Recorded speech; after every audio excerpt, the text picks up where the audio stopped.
Alright, let me... Action! Fwa!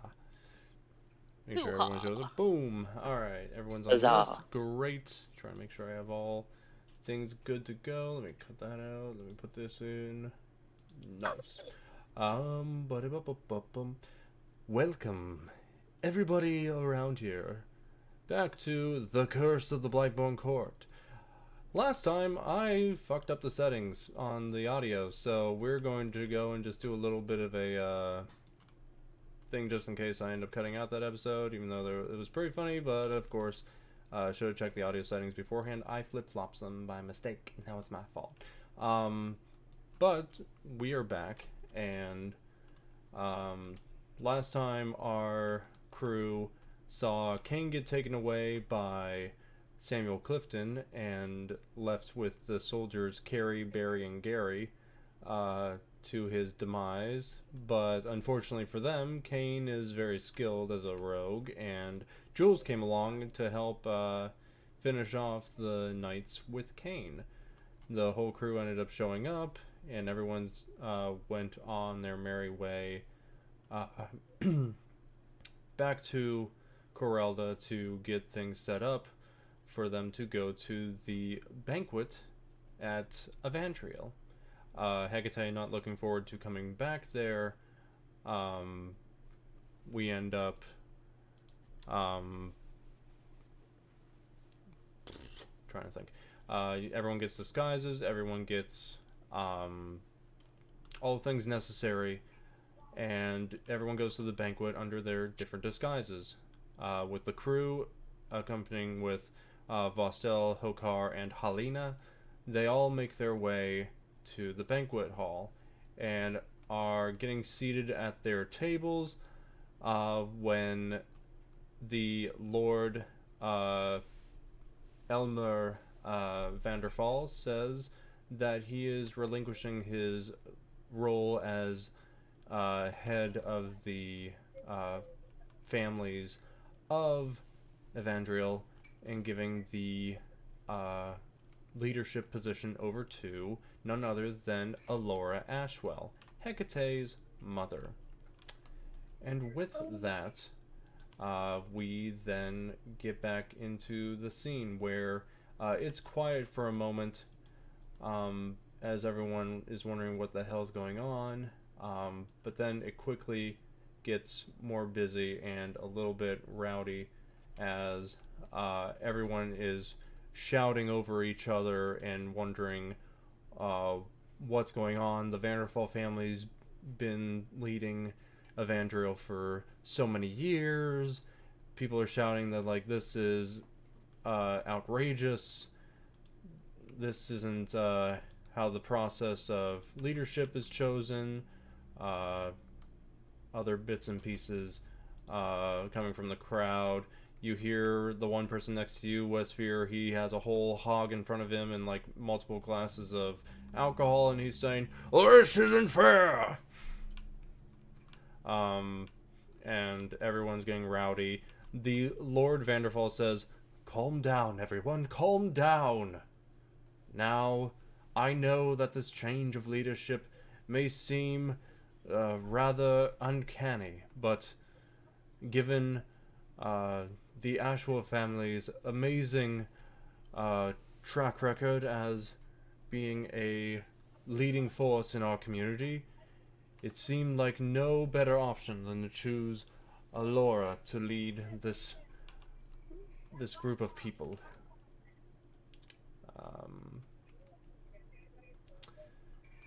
And I can assume with Hekatae that she's just burning up inside. Like, she is not happy to be seeing this happening.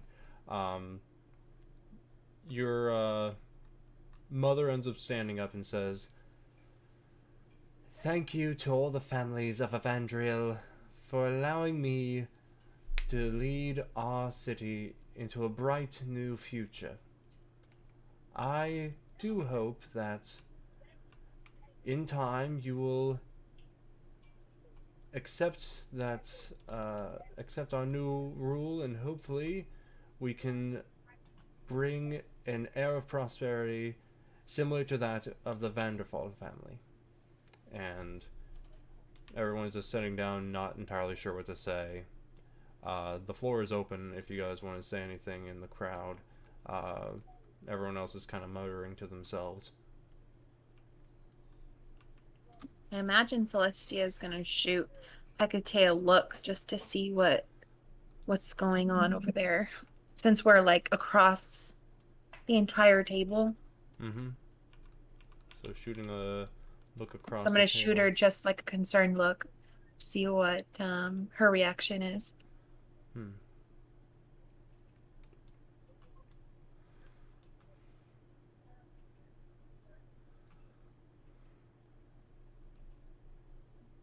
Anything you want to say, Hekate? Just want to make sure that I fix this. So.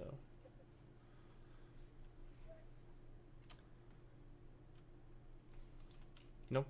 Okay. Cool.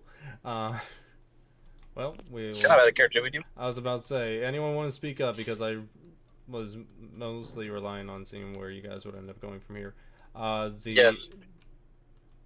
Did we do like a sound check though? By the way, sorry. I think Yeah, so. I can hear everybody good on the stream. Perfect. Hopefully that ends up staying. I'm a little bit loud though. Oh, I can always turn you down a little. It's fine.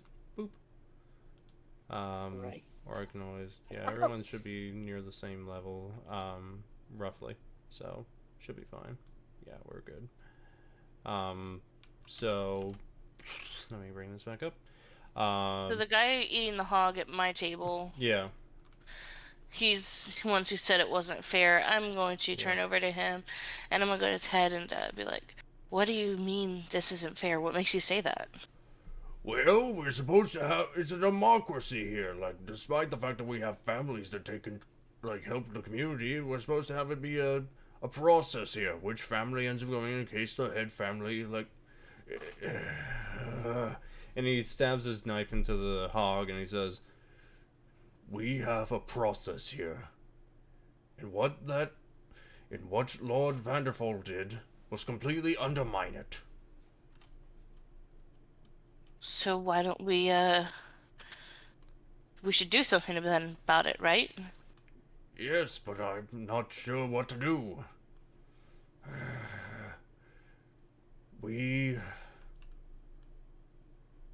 And he stands up and he says, this is supposed to be a democracy. What is the meaning of just switching families out? We're supposed to have a vote on this. Alora then chimes in and says, I know it may seem sudden, but this is an emergency change of power. And in an emergency, we don't need a democratic vote on this.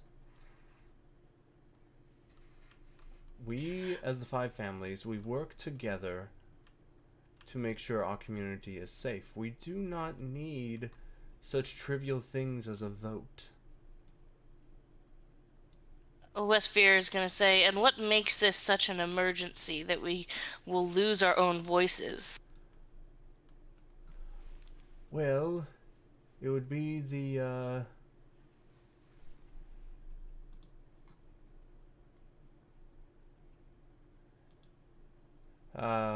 well, you see, what emergency situation is that the Lord Vanderfall is, grown ill in his, older age, and sees fit to, bring forth a new age of, prosperity. I'm going to go ahead and stand up and go towards, like, the center of the room. Okay. You going that is no emergency. That should not take away the voices of these people. The Lord Vanderfall ends up standing up and he says, now, if we must leave it up to a vote, we can have a vote around this whole room and see who would like to see our community prosper versus our community fall. Let's go around the room and see who agrees that Evandriel should be a place of prosperity. And he raises his hand. You see the woman next to him, you can assume is his wife, raise her hand. His two daughters raise their hands. I'm gonna look at him and I'm be like, whether or not we prosper does not have to do with you undermining the democracy. We can prosper and still have our voice be heard. And who are you to speak out of turn, Alora says to you. Out of turn, I am here speaking on behalf of all these families here. I was sent on behalf of the Darren family, and I do not think that they would respect your undermining of our voices. You hear the one guy in the back with get up and he says, "That's right! Our voices demand to be heard!" And you hear the leader of the Duran family stand up. He's got long brown hair that's in a braid, and he says, "We would like this to be a democratic vote of process. For my family and for the other families here, we deserve to have a vote in the matter." Out of respect for the leader of the family, I'll go ahead and sit down back at the table. Okay. You go and do that.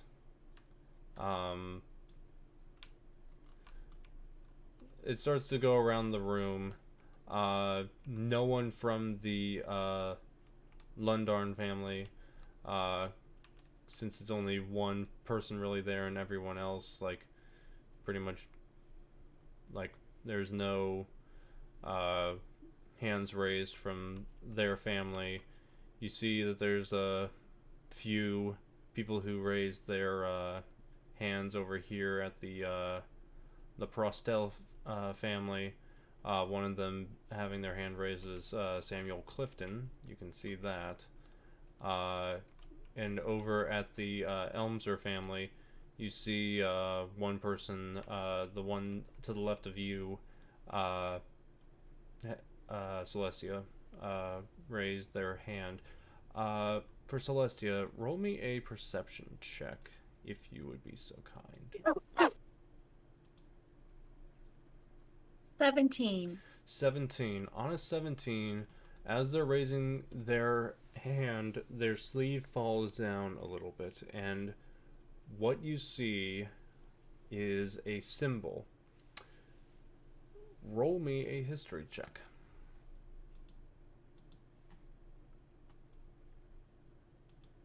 That is a nat 1. The symbol, you can't pinpoint where it is. There's some very small bit of familiarity, like you're like, have I seen this symbol somewhere? No, probably not. And their hand goes back down, and Lord Vanderfall says, "Well, it seems as though we'll have to continue our vote another time. For now, everyone enjoy their feast and talk amongst yourselves if you'd like. Let us try to save this evening for the better." And he raises his glass of wine up. Everyone in the family raises their glasses of wine up. The daughter, this one over here, I apologize, is not a daughter, but it is actually a member of the excuse me, the Graxon family. So they're on that end, and the Vanderfall family is the three right there. And so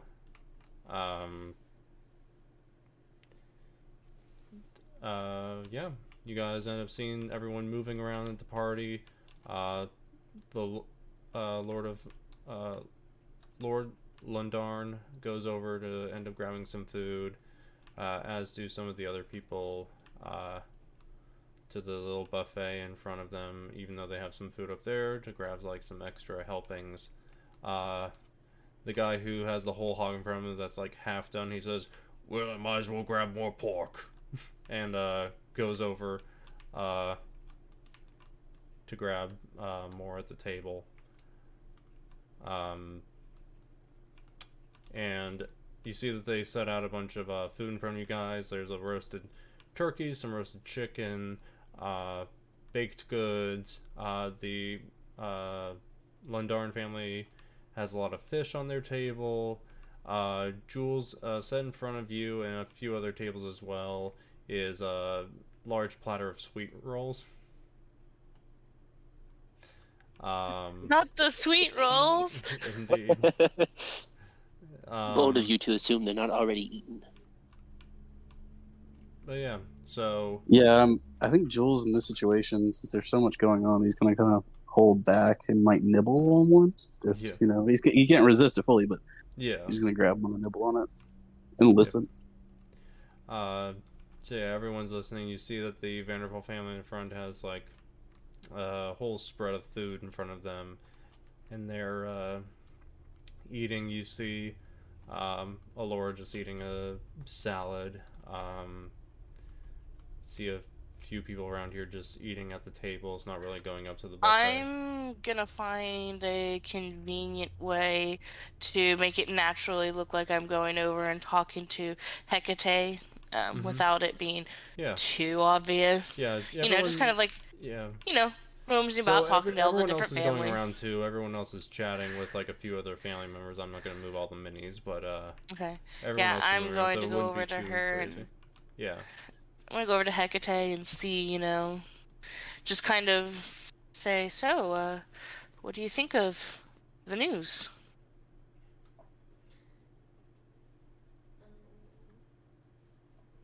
I think you can see Hekatae pause, hesitating and just making sure no one else is listening around us. And then I just kind of tell you, I wish you wouldn't have made such a scene earlier. I can deal with my mother once we get out of here, but you're drawing attention to us. I say, sorry, I was trying to fit in with my family over there. They were all disgruntled. That does make sense. But I'll try and keep calm next time. It's okay. Trust me, everything inside of me was raging. So, I understand. As you're walking back, Alora comes over and is talking to you and says, quite the spirit you got there. I must admit, you definitely do fit the Deern family standard. Well, I mean, that's probably why they sent me. Alora Ashwell. I meant no offense to, of course. Oh, don't bother. It's part of the Deern family to be loud, and maybe even as she looks over at the banquet table and sees the larger looking man just cutting into huge pieces of pork off the hog in the center table. Obnoxious, if you will. Alora Ashwell, and she extends her hand to you. I go ahead and shake it. I didn't even think of a fake name for myself. Darn. You can come up with it on the fly. This is what improv is. Oh no, improv. What? Are they a specific species, or does it matter? Specific. So the families are mostly elven. Some of them are like. Some of them are kind of half elven, like this guy right here, this one that you were sitting at the table with, is half elf, half, I would say, dwarf, but he's like not like short like a dwarf, but he's got like the thick beard, and he's like, he eats like a train, so. Okay.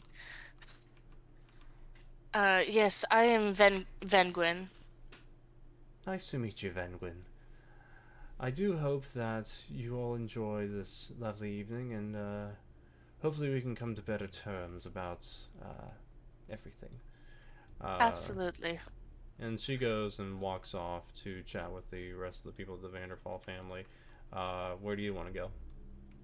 I'll just go back to my table and Okay. talk to people as I, just kind of like, oh, how you doing as I go, just so it doesn't look like I purposely went to one person. So the guy comes back and you see him bringing a huge plate that's like almost overflowing with food. And he sits down next to you, if I can get the menu to go down. He says, "Oh, just getting a little snack." And he I mean, starts hey, digging it's into- free. Why not? Exactly. Democracy. And he just ends up eating a whole bunch of different meats and a few cooked veggies on the plate, but it's mostly meat, as he's just gorging himself with that. Celestia, you end up seeing the rather kind of drow-looking individual tapping his fingers on the table, just absent-mindedly. Hekatae to your right, you see the elven lady next to you is just sighing and just like, this is bullshit. And Vostell next to you, Jules, says, "Well, this took a turn for the stupid."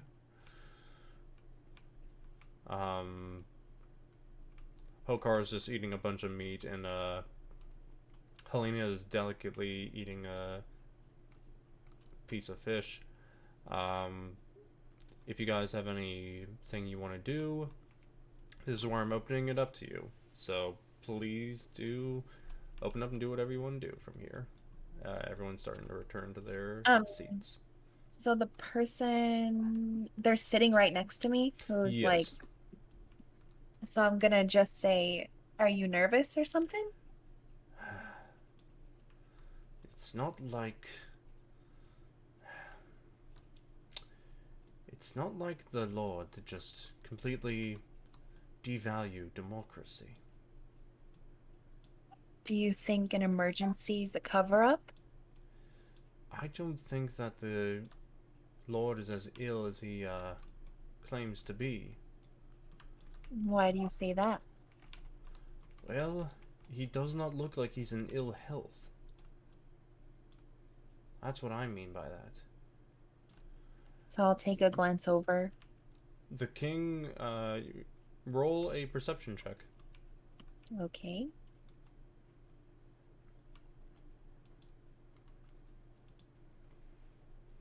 Oh, that's another nat one. Are you serious?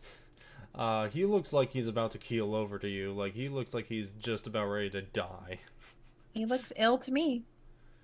Well, maybe I am wrong, but I don't think I am. And he turns back and he's absentmindedly eating his food. Hekatae, the woman next to you, says, "Stupid bullshit, fucking."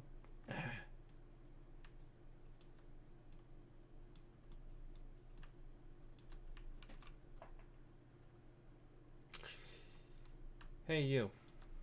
She ends up turning towards you. I just slowly look over. You're from the, oh, what family is that? She's, trying to think. Just, you're, Velius, ma'am. Silas Velius. Ah, Silas. Nice to meet you. Which family are you representing tonight? Well, of course I'm here with the Elmser family, ma'am. Yes, but normally the ends of the table are saved for the subfamilies. Yes, I know you're part of our clan, I guess is the way you would say it, but which subfamily are you part of?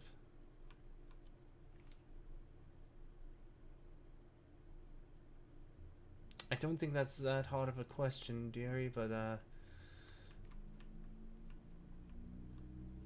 Would I know? I mean, I would think I would with, so me being around here, what she's trying to ask me.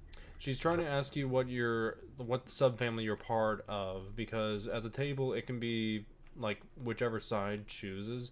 So it doesn't always have to be like the left side doesn't always have to be the like, for example, if Alora and Lady Graxon were to switch places, it wouldn't be like too far off. But the fact that there is no member of the family here tonight except you two to replace the two subfamilies, which for you guys you would know are either Junipine or Circano. So you can say your name is Silas Velius and all that. That's fine. She just wants to know what your what subfamily you are representing tonight. So like you might be a family that's underneath of the Junipine or Circano family, and you are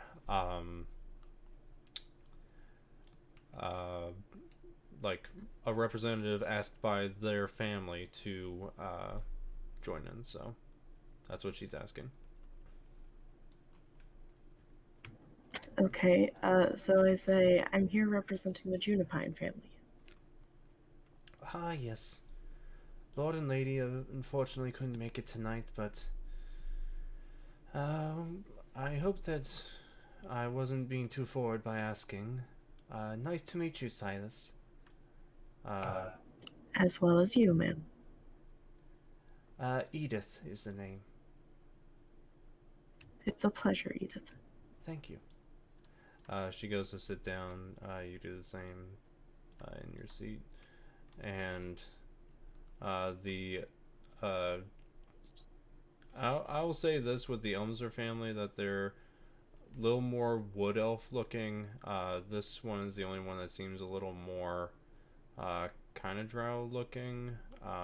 Like his skin's a little like his hair's a little lighter, his skin's a little more darker than the other family members.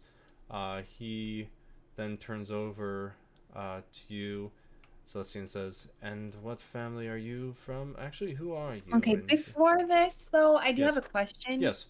So, but we came in couples. People saw us come in as couples. So are as we pairs.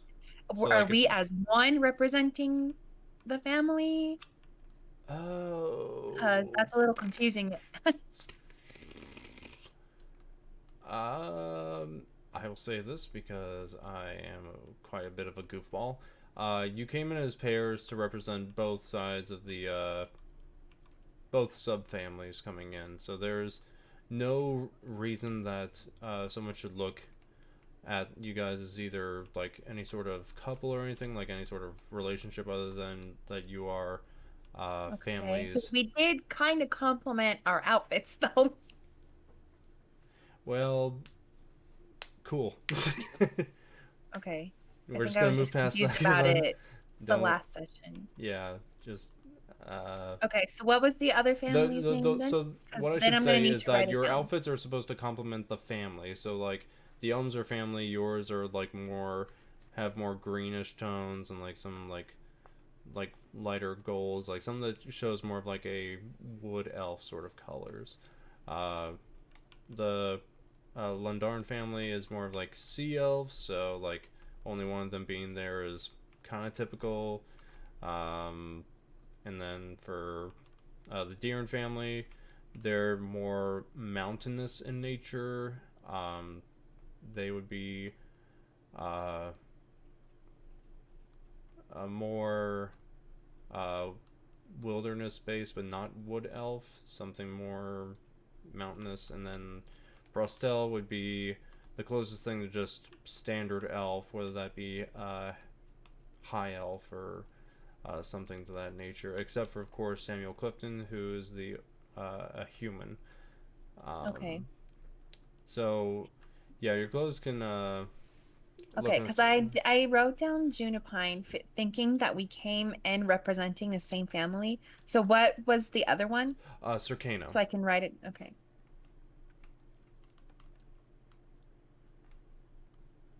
Okay, so I'm sorry. What did he ask me again? He was asking you what your name was. My name is Mira. Nice to meet you, Mira. And you're representing which family tonight? Circano. Sakano. Nice. Well, if you, do you need anything to, eat or drink tonight? A wine would be lovely. Coming right up, and he'll go over to, one of the, banquet tables to grab something.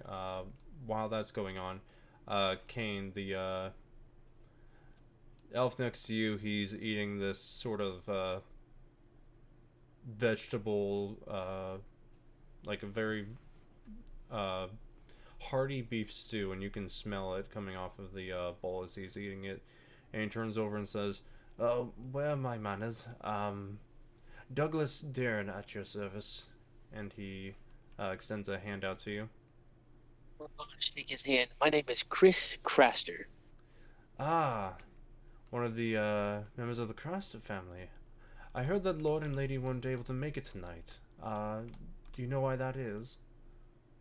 Fortunately, no. I only learned about this last minute. Ah, I see. Well, do enjoy the evening in their honor, and we'll hope to see the Lord and Lady in the next session, and perhaps they'll make the banquets a little larger. This one's a little smaller than usual this year.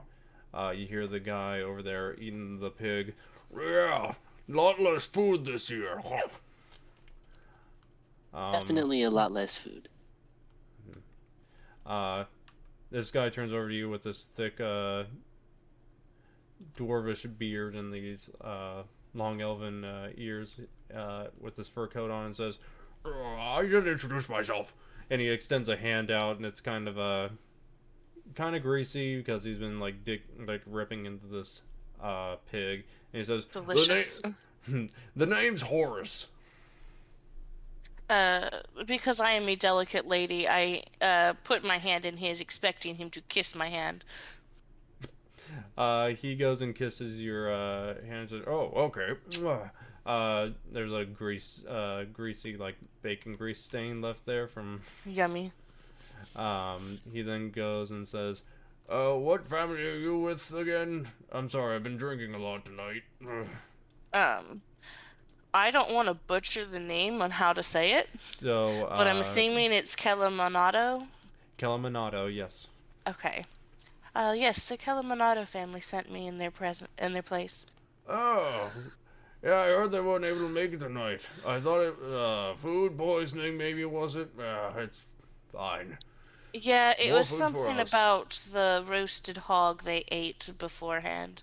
Oh. And I just look at his. I know what it's like to eat a bad roasted hog, let me tell you. He goes and turns back to, scarfing into his food. And then the, lord of the family, turns to, all of you and says, everyone at the table and says, well, let's try to keep the peace tonight. I may not agree with their form of democracy, he says in quotes, but we'll see how this evening goes. If things go sour, we leave immediately. We'll all head back things go sour. We'll all head back over and we'll head back home from here. And Awesome. Also, when nobody's looking, I'm definitely wiping my hand off, yeah. pouring some wine on it, and then wiping it off again. Yes. Perfect. So they're all discussing this. And the night wanes on. The sunset starts to pour in through the windows. And the feast starts to get less and less. In that time, the one... it starts to get a little lower in the night. The Lord Lundarn looks over to you all and says, "Oh, nice to see you. You don't look like us." And he looks a little closer at you. Yeah, 4. He says, "Oh, I guess you do look like a sea elf. The name's Lucius Lundarn," and he puts a hand out to you, Jules. and then I'm gonna do a kind of a bow, like a real regal bow, and respect his position, Mm-hmm. and introduce myself. Hello, I am Wesvyre. Please call me Wes.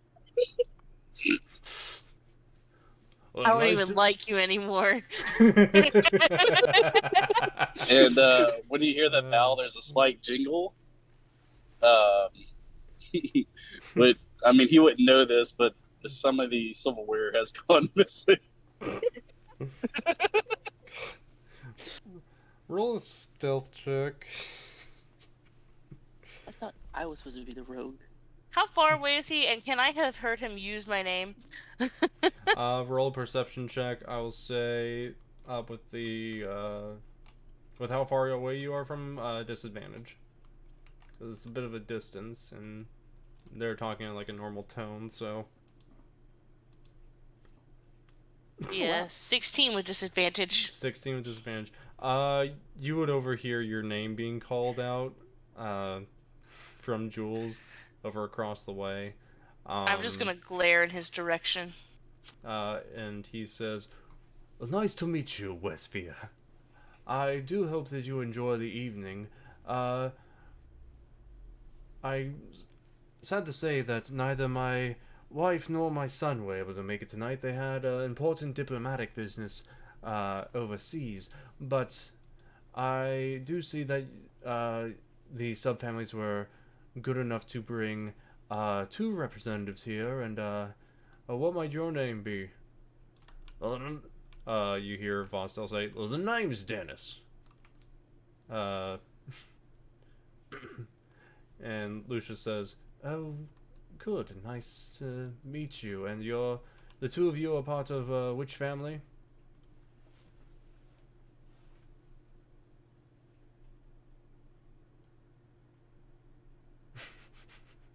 Jules? Okay, yeah, I was kind of curious who you were talking to. No, you. So, I know in our notes we have Eladrin, but am I trying to like not be the same family? No, so here's the thing. You're part of a subfamily, as I've said before. So the 2 subfamilies, in order, going from Vanderfall to Prostel, you would have Fromare or Brask. Brask. So... I'll go with Brask. Alright. You both at the same time say Brask. And he says, "Oh, good. You're here." And he turns over and speaks to Hokar, and he says, "And you, so what family are you from?" And he says, "Brask." And he goes back to eating. And then Vostel behind you says, "Oh, shit." And he says, 3 members of the family of Brask. That seems like a lot. And you, lady down there," she says, "Oh, Fromare." And he says, "Oh, well, I'm glad they brought at least one representative from the Fromare family tonight. I'll need to discuss that with them later." They're all talking. Vostel's kind of like silently losing his mind over Hokar and not really paying attention as he's just eating. As the night weans down, you all enjoyed a lot of food, a lot of stuff on plates, to the point where a lot of it has started to disappear as the evening goes on. And the families are all getting up as the Lord stands up, and he says, "I thank you all for joining tonight. I do apologize for the sudden news, but I do hope that tomorrow we can reach a more unified position on this." And everyone, I'm not going to move all the minis, everyone begins to move their way out. The Horus gets up and just taps you on the head with his greasy hands and just says, "See you later, Eliminato lady." And he's just drunkenly going out the door. And everyone starts to begin to file out. What do you guys want to do? I'm just gonna, file out with them, but also try and find a place to hide on the inside. So I'm not really leaving. Just making it look like I am. Okay, you want to find a way to hide on the inside of this hall. Okay. So you see the rest of the crowd leaving. What does everyone else want to do before we start doing any other rolls? I would actually like to do the same thing, but I want to see if I could follow like the king and queen when they leave to see like what's really going on. So you're going to be following the Lord and Lady Vanderval, is what you want to do. Stealthily. Okay. Yes, stealthily. Jules is going to go to the restroom and try to find towels to pack his pockets so the silverware don't go. So you go off to find silverware. Vostel says to you before you're leaving, just be careful, alright?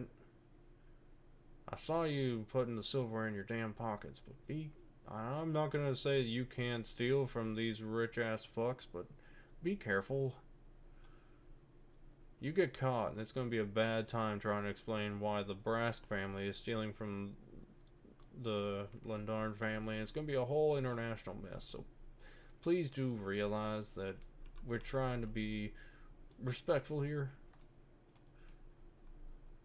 Oh, don't worry. Just say that I wasn't really an member, and I also gave him a fake name as well, so just in case. Yeah, I know that, but shit. You go off to go and get your towels to silence the silverware. In a small little area, Vostel comes over to Helena and Hokar and says, well, this is starting to turn into a real shit show. Hokar says, well, I don't know about you. I'm really enjoying all this food that's left over. Helena says, I hope that we can end up getting out of here with little problem. Considering how everything has gone tonight. Vostel says, agreed. Well, we'll head out. We'll keep, as he's, heading out, he sees that, Clifton is heading out too, along with some of the other families, and he says, alright, well, I've got my target. You guys do whatever you want to do. I'm heading out to take care of this. Vostel's gonna go after Clifton. Meanwhile, Helena and Hokar are trying to figure out what to do. Helena says, I'm coming with you. And she goes to follow Vostel. Hokar goes over to the table where you're at. We're going to say that all the rest of these family members end up leaving. Just to save time, I'm just going to get rid of them. Can I just catch that wood elf really quick before he leaves? Yes, the one that was next to you. I didn't get his name, so that's what I'm going to do right now. Excuse me. Yes. I never got your name. Oh. It's, Ramses. Nice to meet you, Ramses. With, kind of curtsy-ish. It was nice to meet you, too. And he, winks at you as he, turns around to head out. Hold on really quick. Will Yes. you allow me to ask him about the mark that I saw on his I'm not arm? gonna stop you. Okay, so I want to ask him that. There we go. That Yep. mark on your arm, that symbol, where does it come from? Well, it's a bit personal.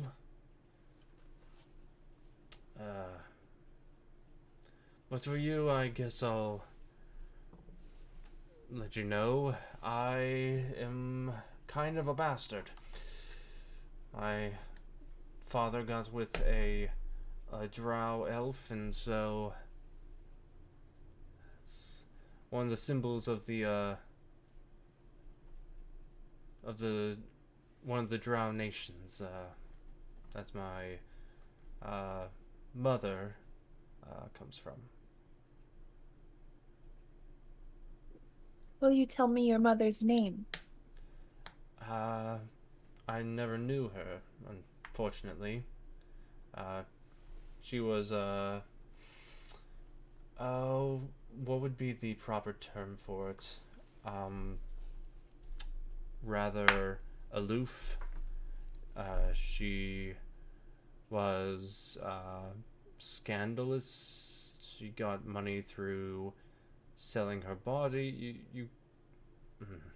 Understood. She died a while ago from disease, but I hope that you'll forgive me for this symbol. I know that the Drow aren't always seen as the nicest of people. Well, you don't give me that impression, Ramses. Well, I thank you.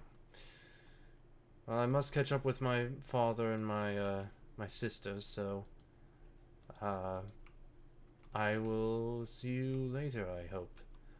Have a good evening. Yes, have a good evening, Mira. As the turns and heads out with the rest of the family. So we're gonna move these two. Member of the Graxon family heading out. So when you are following both the Lord and Lady, you're also following the I would maybe princess, maybe duchess, whatever you want to call it. But Cain, you would end up following them as well. So with this, we're gonna open the door here. We're gonna put two separate instances here. We're gonna put trying to get them all out the door, and I'm failing miserably. Let's put them all on a single line here. Alley-oop. And then Hokar's gonna go over to where you are, Wesvyre, and says, "Why are you hiding?" Oh, he sees me? He sees you like ducked under a table, and he says, "Why are you there?"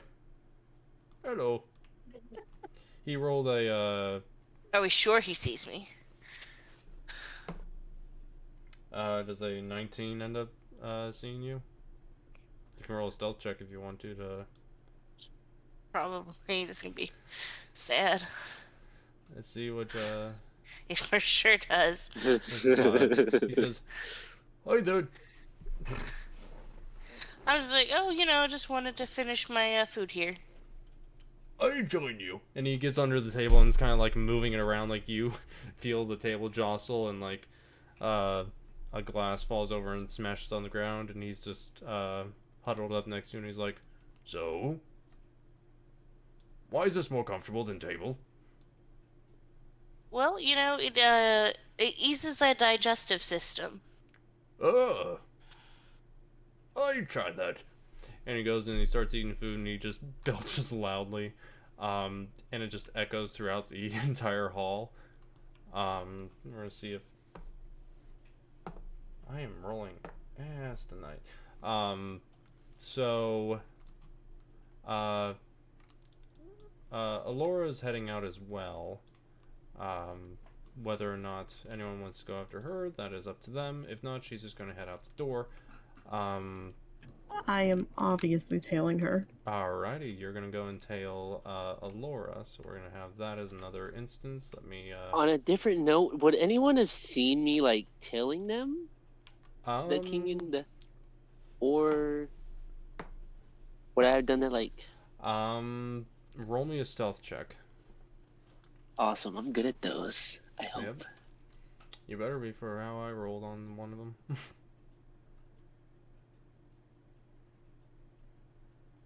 Haha, 23? 23. No one sees you tailing them as you end up heading out. The highest I got was a 19, so you're good. So everyone is sort of splitting up to do their own things. And Jules, you're still in the bathroom. We'll say that the Lord Lundarn is also left, which just leaves the Lady Graxon at the table. We'll say that the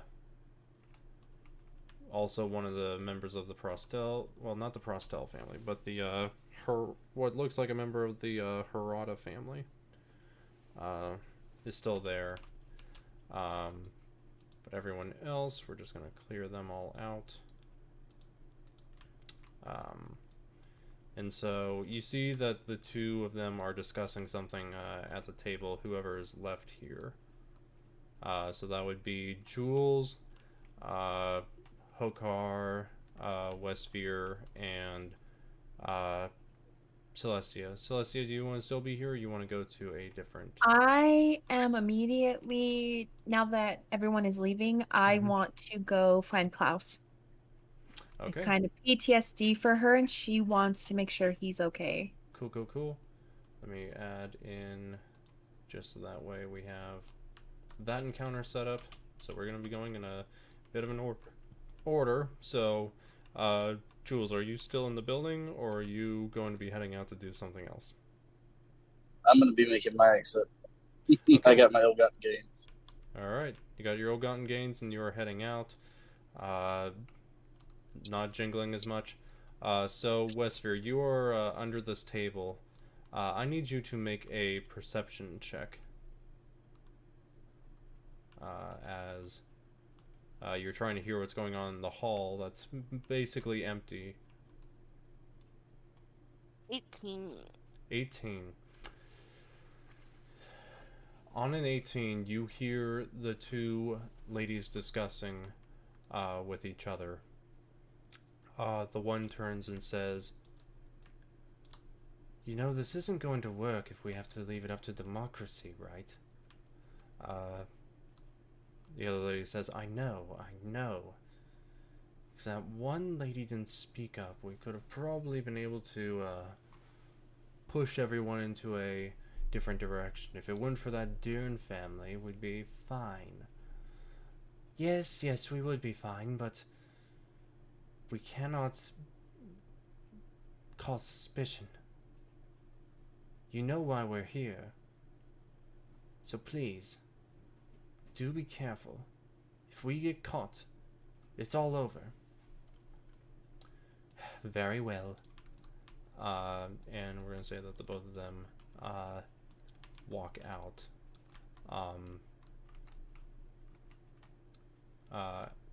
And they're gonna go and head out on their own little thing. And then Wesvyre, you are alone with Hokar. Hokar tries to stand up but bonks his head on the table. Oh, that hurt a lot. I'm gonna look at him and just go, shh. Okay. Oh. What does Wesvyre want to do? Doesn't Hokar not like germs? But he decided to go under the table. Yeah. He's not smart, I'll tell you that much. Anyways, he goes under, he comes up from the table, and he sees that there's dirt on his hands and says, oh no. Puts his hands into the wine goblet that you had on the table and just like washes it off like as best as he can. And he says, well, this is good enough. I don't like dirt. Well, what do we do now? He says loud enough that like it kind of echoes a little bit. Can you repeat that just a little bit? I'm sorry. He says, well, what are we gonna do here? He says, as it like kind of bellows throughout the marble banquet hall. Yeah, knowing I have no more cover, I'm just gonna be like, well, you know, we should head home for the night. Sounds good. And he goes to head out, and you follow along with him. Okay, we get this. Alright, so we're going to go in a bit of an order here. So we're going to go with, we see, this is mainly for players and not for the characters, but we see that Vostell and, yeah, they're both doing pretty good as far as stealth goes, and Clifton is not very perceptive apparently. So they're able to follow him towards his house, and Vostell is around like an alleyway near the house. He says, "Helena, see if you can message and he's gonna try to think of who to contact.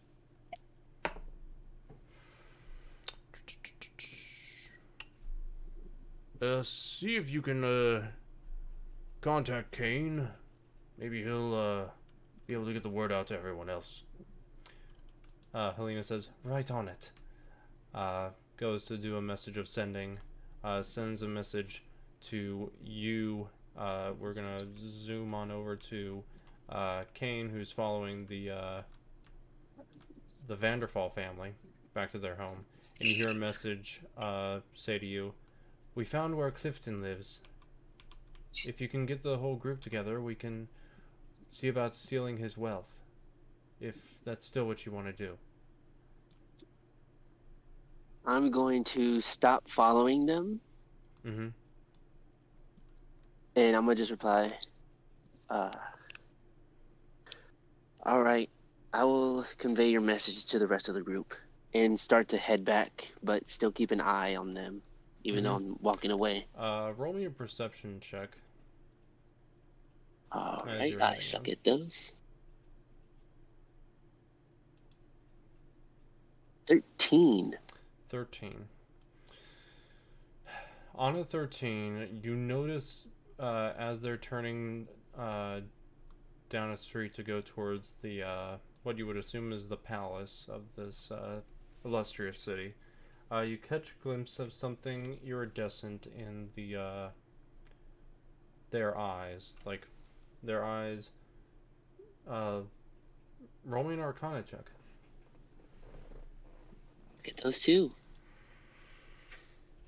I really suck at those. 11. You don't really notice what...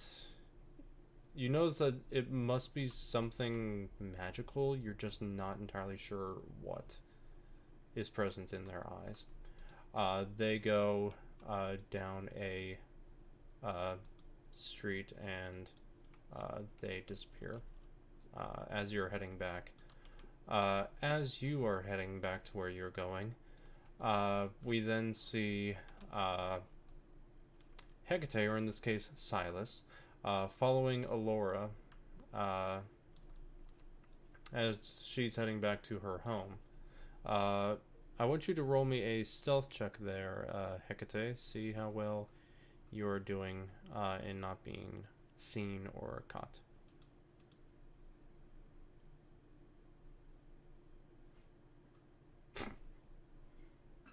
That's a 3. That's a 3. So, you are going through this marketplace area, and you bump into a stall, and a couple pots and pans fall. Roll me another stealth check to see if maybe you can hide in time.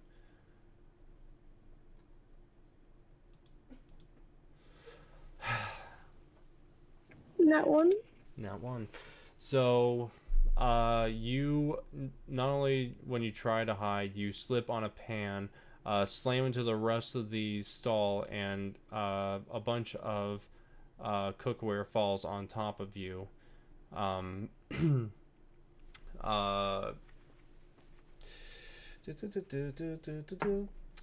take 5 points of bludgeoning damage from all those pots and pans smacking you in the body and face. As you're laying down on the ground, kind of messed up, you hear footsteps approaching you, and you feel some of the pots and pans being moved out of the way, and roll me just a flat d20 for me.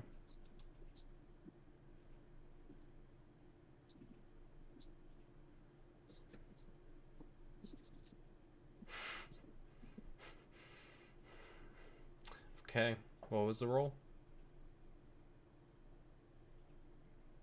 Hekatae? 6. 6. So you you hear footsteps approach you and pots being pulled off you, and you hear Alora saying, "Are you quite all right?" As she's pulling these pots and pans off of you. She looks at you for a moment and says, "Let's see if she. You look familiar to me." You can tell as you're getting up that part of your disguise is kind of like your, I would say your hair is like moved over to a different side to where like almost the black of your hair is being revealed. And like a little bit of the makeup's a little messed up from being hit with those pots and pans. But you stand up, and what do you say? I tell her, apologies, madam. I didn't mean to cause a disturbance. I just really need to find a bathroom. Roll me a deception check.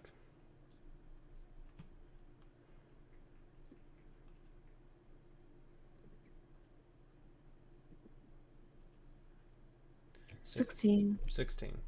On a 16, she says, well, if you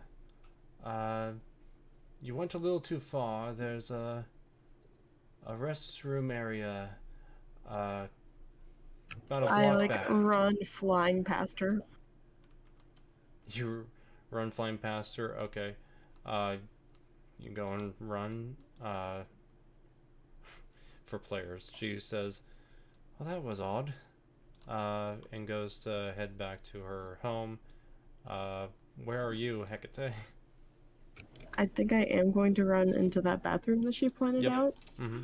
And then, just to be on the safe side, if I can't use the disguise kit again, then I am going to drink my, basically, orc polyjuice potion of sorts. Okay.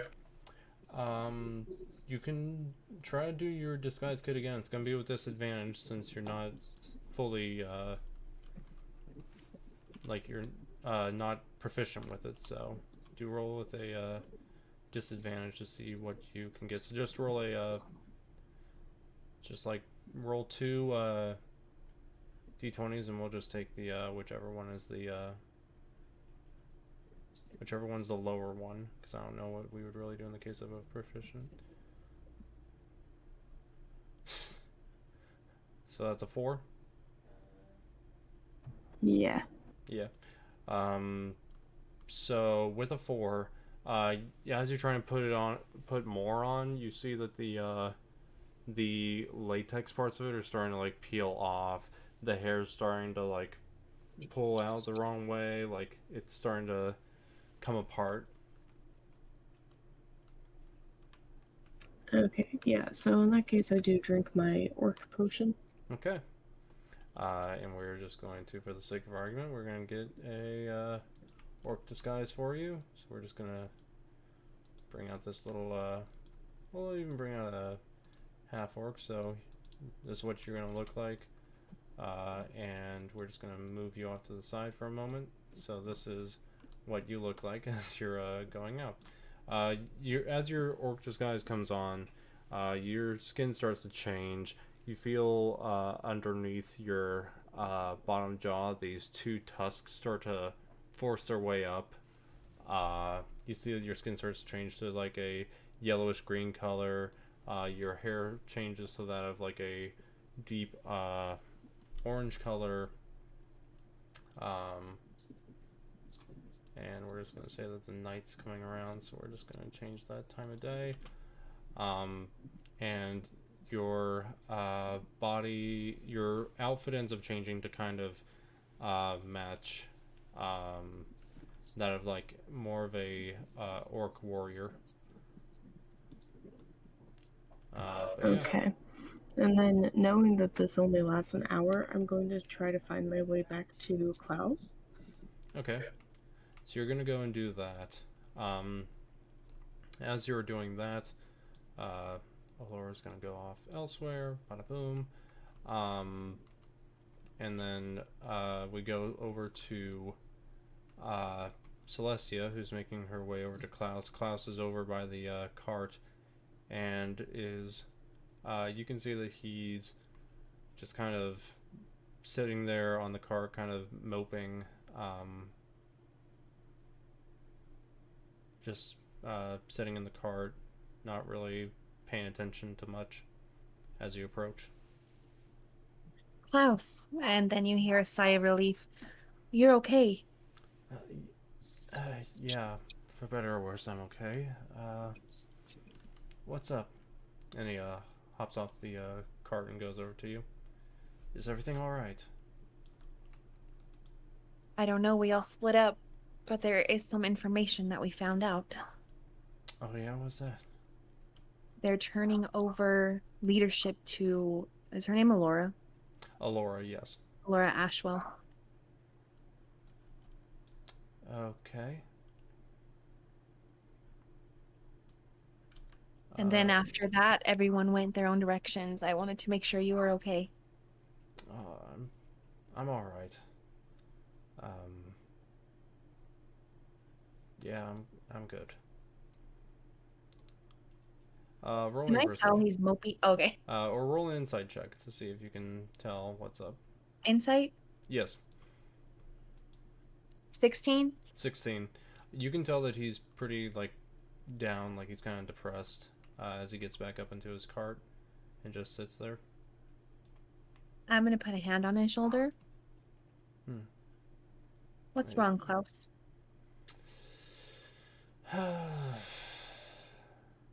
Well, I saw him. Saw who? You know. Him? Yeah. Seemed like he was visiting, and he went and got a few books from the bookstore nearby, and it was definitely him. He went on a carriage and did that. What? Did you see where he went? He went out of town. He went out the gate. I was watching him for a little while, and I kind of was close enough to see him head out of town, but I didn't want to leave my position to, chase after fantasies. It's no fantasy. You love him. Yeah, he loved me when I was more human. When I was more looking like me. I look completely different now. Well, if he only liked the way you look, then he didn't really love you.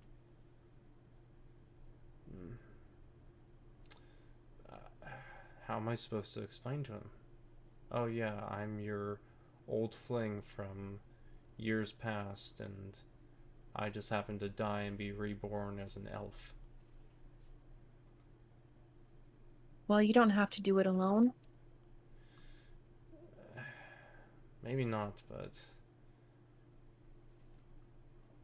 maybe if we cross paths again, maybe something will be different, but I'm not. Has he heard from you? Have you sent him a letter?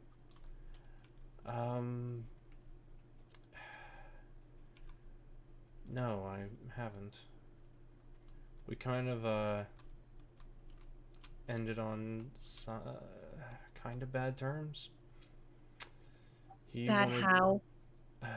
Well, I wanted to go and see the world. He wanted to stay in Silverspire. I said I wanted to go out and fight monsters and do all those things, and he said that it would be too dangerous and you could get killed, and, well, I suppose he was right. But you're here. Yeah. If I go and see him again like this, then it's just going to prove to him just that he was right. But you're not dead. Yeah, I was for a while there. I'm no longer me. You are you. That's enough. Okay. As you You guys are regret talking, with us? you see this female orc approach you. Get behind me. Oh, okay. I'm gonna like grab my arm and push him behind me. Mm-hmm. Who are you?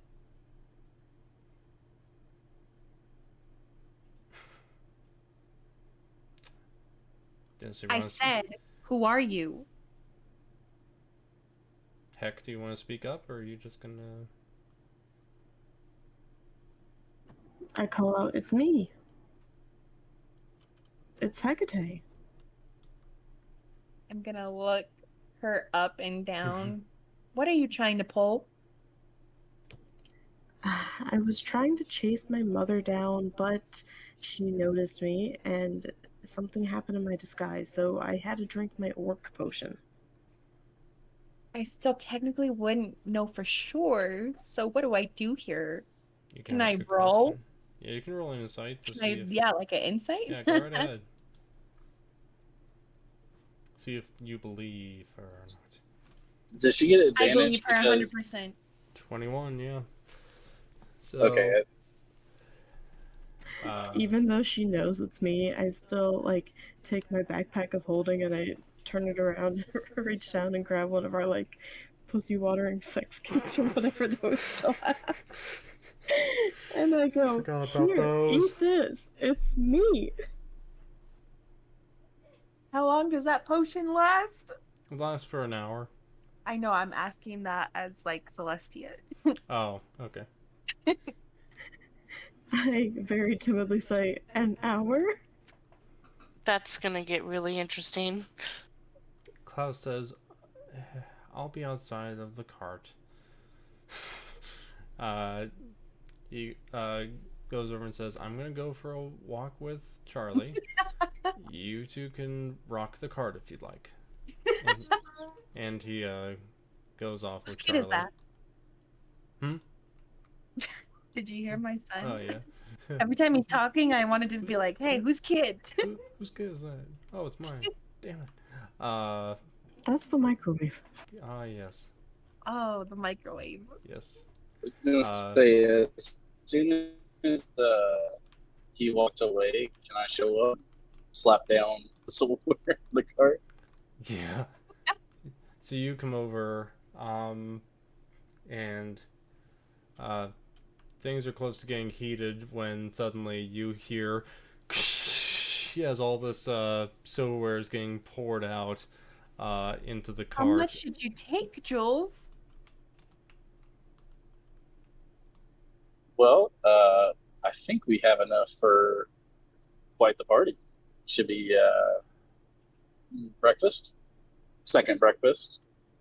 You kind of go rattles on thinking about it. Yeah, third breakfast, fourth breakfast, sweet roll, snack, lunch, second lunch, third lunch, and just going off like that. And I don't know how Hekatae is feeling about being basically cock-blocked by Jules, but I think. So what plate are they in? Is it like? So there's, I would say, and you can correct me if I'm wrong, partial state of undress, and you see Celestia and this female orc in the cart. When I notice that, I'd be like, Hekatae's not gonna do. Like, I'm just gonna walk off and like something mumbling about Hekatae. Like, Yeah. Oh, before he walks off, Cain shows up. Oh my god. I also just think in the middle of all of this, Heck is so done with the day that she just reaches over to grab a fork to eat the cake with still. And still in slight of a partial state of undress, you see coming upside down from the cart, Cain's head poking out, says like, "Hey, what are you guys doing?" Just Yeah, no, I'll be like, y'all can do that later, but we have something else to take care of. Well, everyone went their separate ways. We weren't sure how long you would take. Well, while I was following them, there was something off. Their eyes. It was... I don't really know what it was. It was something magical of sorts. But I'm not really good with that stuff, so I don't really know. Also, They found out where Clifton is. They followed him. I got a message from... What's her name again? Helena. I got a message from Helena.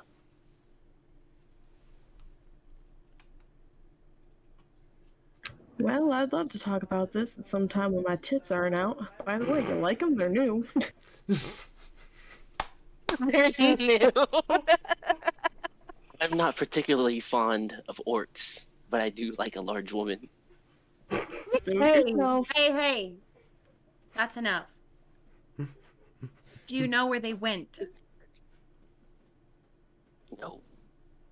Only thing they said was that they found Clifton's... What did you say again? So they found Clifton's house. They also said that if you wanted to, you could go and... if you can get the group together, we can see about stealing the wealth that he has, and basically try to get back at him for... that's essentially what Vostel, Helena, and Hokar's goal is to get back at Clifton for the apothecary that was being run by child labor. So the way of getting back is to steal the wealth. But she didn't tell me in the limited words that she had which way to find them, though. No. Okay. Only thing that they found them and that they're gonna attempt to steal back the wealth. Or steal his wealth. It's not safe, just the two of them. We don't know how many people he's got on his side. So the question is, do any of you, I would say probably not Cain, but do Celestia or Hekatae have sending as a spell? I might. Let me check. Yep. I do not. Okay. Oh, somebody has it because they sent it to me. While you are checking, I Wesvyre and do. Hokar are heading back to the cart, and suddenly you hear something, and I want for... Let's see if Hokar notices anything. He probably won't. Oh, I'll be damned. Roll a perception check there, Wes. Even though I have a 16 passive perception. Just making sure. Yeah, just roll a perception check. We'll see whether you're paying that's attention. an 8. Yeah, Hokar taps you on the shoulder and says, I think we're being followed. I'm gonna kind of turn around without making it look like I'm turning around to see who's following us. You do, and you see the Lady Gretchen and the Lady Harada.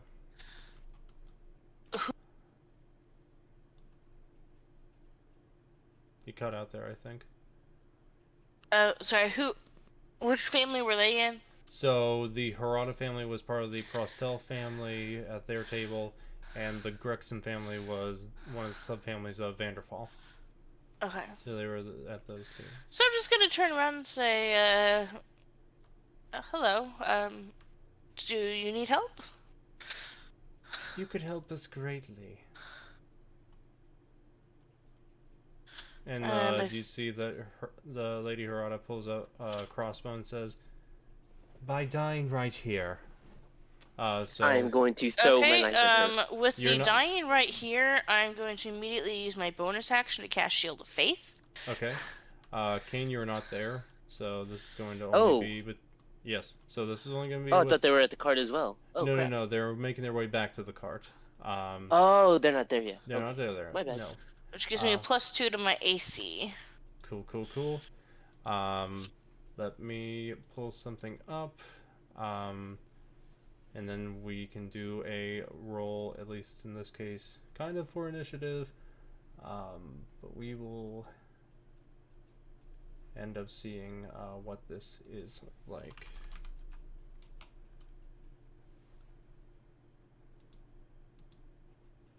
And then we're going to manage this by hiding that, and that. Okay.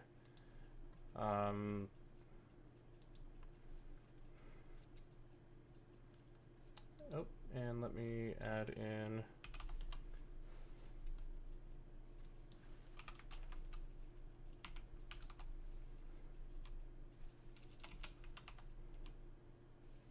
just going to add in that just to make it easy.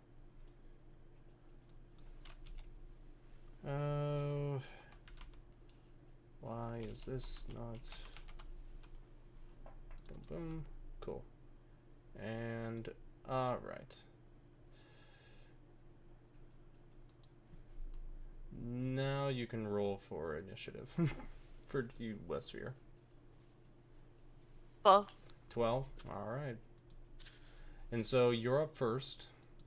Oh, wow, I'm surprised. Yeah. I'm gonna go ahead and... I gotta remember my thing real quick. Yeah, it's all good. Or Eladrin.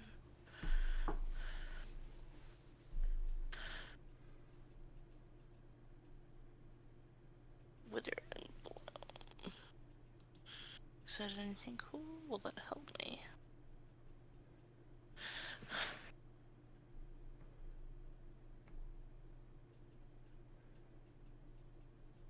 Alright, I don't want to waste that right now. So I'm just gonna go ahead and go with my cantrip, Sacred Flame. Okay. And who are you targeting? The left one or the The right one? one with the crossbow. The one with the crossbow. So Lady Harada. Alright. Go ahead and attack. Oh, that's my damage. Oh, that's your damage? My bad. Hit the wrong one. Yeah, see what you can hit. And then you can roll the damage. Roll to hit. See how... Where is it at? Should be, the plus whatever it is to the, like, it should say hit / DC next to the damage for, whatever you're doing. This is the Sacred Flame, and it won't let me... Would it... Let me look at, Let me see my actions. Maybe it's in there. yeah, let me look at it. Oh, they need to make a dex throw. Oh, they need to make Oh, a dex. dex? Oh, okay, so it's just an That was just because I'm... Okay, got it. Okay. Cool. So it's, okay, so yeah. And the save is 14. Yeah, so the save is 14. Let's see how they do. Will they be good at dex or not? 14. How rude. So is it half damage or no damage? It just says they must succeed on a dexterity take. saving Okay, throw or so, take yeah, the yep. damage. Saver sucks, so you try to throw this flame out, and the lady ends up moving to the side as you go and try to hit. Next up is Hokar. He's going to go and he stretches his muscles and it rips off all the clothing and says, "Oh, now this is a time to party." Brings out his great axe and is going to try to hit. 16, and he's going to end up going for the Lady Graxon in front of him. And that is 8 points of slashing damage as he comes down and gashes right into her. She's then going to respond by bringing out a dagger and is going to go to try to strike at Hokar. Misses. And we're going to do it gets double attack. Okay, cool. It's apparently multi-attack. Cool. Still misses. But we're going to have Hokar do a wisdom saving throw. Oh no. He rolled a natural 1. Hokar then looks at the lady and immediately you see him turn and start running. So that's how far he goes. He's running away as far as he can from the lady. He's terrified. He's frightened. Next up is Lady Harada. She goes over with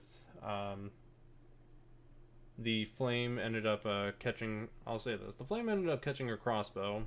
So she tosses it to the side, grabs her daggers, and goes to strike at you. How fun. Does a 23 hit? Yep. Yep. Very much, yes. And does a 20 hit? Yes. Okay. I'm at 17 with my AC right now. Gotcha. 6. So it's 6, then 5. 2 daggers come out, stab at you for 11 points of damage altogether. And then I need you to roll a wisdom saving throw for me.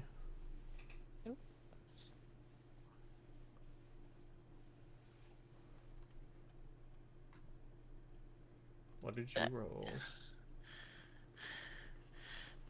Ew. Ew, indeed. You look and you see that in front of you, what you didn't catch from Hokar, you see that Lady Harada's face changes for a second and into this frightening appearance, and you are now frightened, and you gotta use your movement that you have to move as far away as you can from Lady Harada. Okay. So you have how much movement speed? 30. 30. So we'll say 5, 10, 15, 20, 25, 30. So you are that far away. Next up is you, actually. So if you want to, you can roll another wisdom saving throw to see if you are still frightened or not. I very much am. You very much are. You cannot get anywhere. You can't get anywhere closer to them. So whatever you want to do, that's up to you. Any attack rolls you do against them while they're in your line of sight have disadvantage. So On both of them? Dang. On one of them. That'd be Lady Harada. Lady Harada's the crossbow. Yes. Okay. Then I'm gonna attack the other one using my bonus action. Okay. To do what's it called? Spiritual weapon. Okay. Which is going to have a 12 to hit. 12 does not hit. That's sad. It's a good thing it's a bonus action. I'm also then going to go ahead and try 4.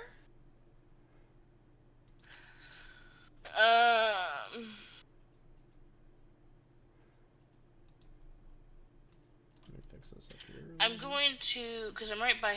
Am I able to touch Shilkar? You should be able to. Yeah, you're within. Okay, I'm gonna use my cantrip resistance, and he can roll a d4 and add that to a saving throw of his choice. Okay. He can make it roll before or after. He'll do that towards the wisdom one. So, is that all that you got as far as your turn? Okay. Yes. Next up is Hokar. He's going to roll again. Wisdom save. See what he gets. I'm actually gonna save and not use the 4 for now because he rolled a 2, so it would not help anyway. He's still 1, 2, 3, 4, and I'm gonna say that at this point he's making his way back towards you guys. He's still a distance away, but if he continues to be frightened, he'll make his way back to the cart where everyone else is at. Next up is the Lady Graxon. 5, 10, 15, 20, 25. Is going to go and strike at you with her daggers. Okay, so that's a natural 20 plus 4 is a 24. So, we'll roll that one, see what they get. Okay, so that's 7, and then another roll. The other one doesn't hit. So one of the daggers comes through with 7 points of damage, stabs you in the side. She tries to get around with the other one, but you move out of the way, and you don't get hit by the second one. With that, the next one up is Lady Harada. 5, 10, 15, 20, 25, 30. Okay. So, yep, that works. Going to go, and she's going to try to strike at you. She tries to come across with this dagger, and It's just fully misses. If you want to, I will allow you to go and do a strike with your mace to try to counteract, since she missed. Since you were dodging the second attack from Lady Graxon, Lady Harada tried to go in and missed completely. She rolled a natural 1. So go ahead and roll and tell me what you got. I rolled 18. And an 18. So yep, that'll hit. Go ahead and roll the damage. 4 damage. 4 damage. Woo! Go ahead and slam it into her chest. She'll try to make her one last strike that she can. 17. Does that hit? Exactly. Exactly on it. You take 5 points of damage from the dagger as it stabs into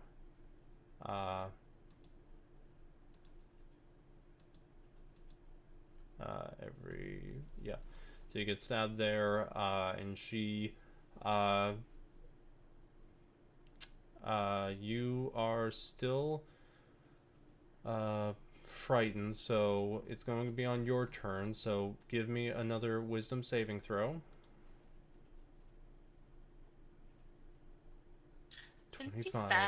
Yep, so you finally break away from this unsettling visage of Lady Harada, and you are no longer frightened. Okay, so I'm gonna go ahead and use my bonus weapon. Yep.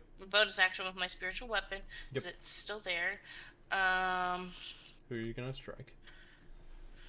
I'm gonna go ahead and strike the lady to my left. Okay, so Lady Graxon, gotcha. She's gonna get hit, we hope. See if you can She hit. is not gonna get hit. Nope. Completely misses. Yeah. You break free from the frightened... I'm then going to use... I'm gonna cast Sending. Okay. And I am going to talk to Cain and let him know where we are. Which is just like the main hall we're by. Yeah, you're by the, like, I would say that you're more far away than that. I would say you're down an alley, but not too far from the carriage. Yeah. I didn't just. So I'm gonna let him know. I'm gonna let him know within my 25 words. Help! We're being attacked down the alley by the gate. Okay. Cain, and you he also can respond in 25 words or less. Yeah, that's 25 words or less. Cain, you also hear another response come out from Helena that says, if we want to get to Clifton, we'll have to get to him soon. Meet me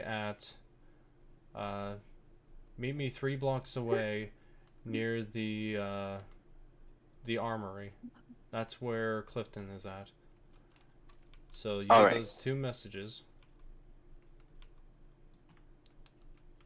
I have 25 words to respond to both? Yes. 25 each. 25 each. 25 or less. So your choice. However you want to say it. I will just simply respond to both of them. I heard. We will be on our way. All right. And I'm going to I'm going to tell Helena. Oh crap. Yeah, no, I'll respond to both of them the same way. Oh, okay. Respond to both of them the same way. All right. So we see everyone here, and what do you say to the party? I'm going to tell the rest of the party that Wesvyre is in trouble, and she is down the alley. And I'm going to point in the other direction and say they have also found Clifton 3 blocks away by the armory, and y'all can choose wherever, and I'm going to start dashing towards Wesvyre. Okay. So you're going to start going in that direction. In the next turn, since you are dashing, I'll say you'll make your way over there to help her out. What does everyone else do at this little...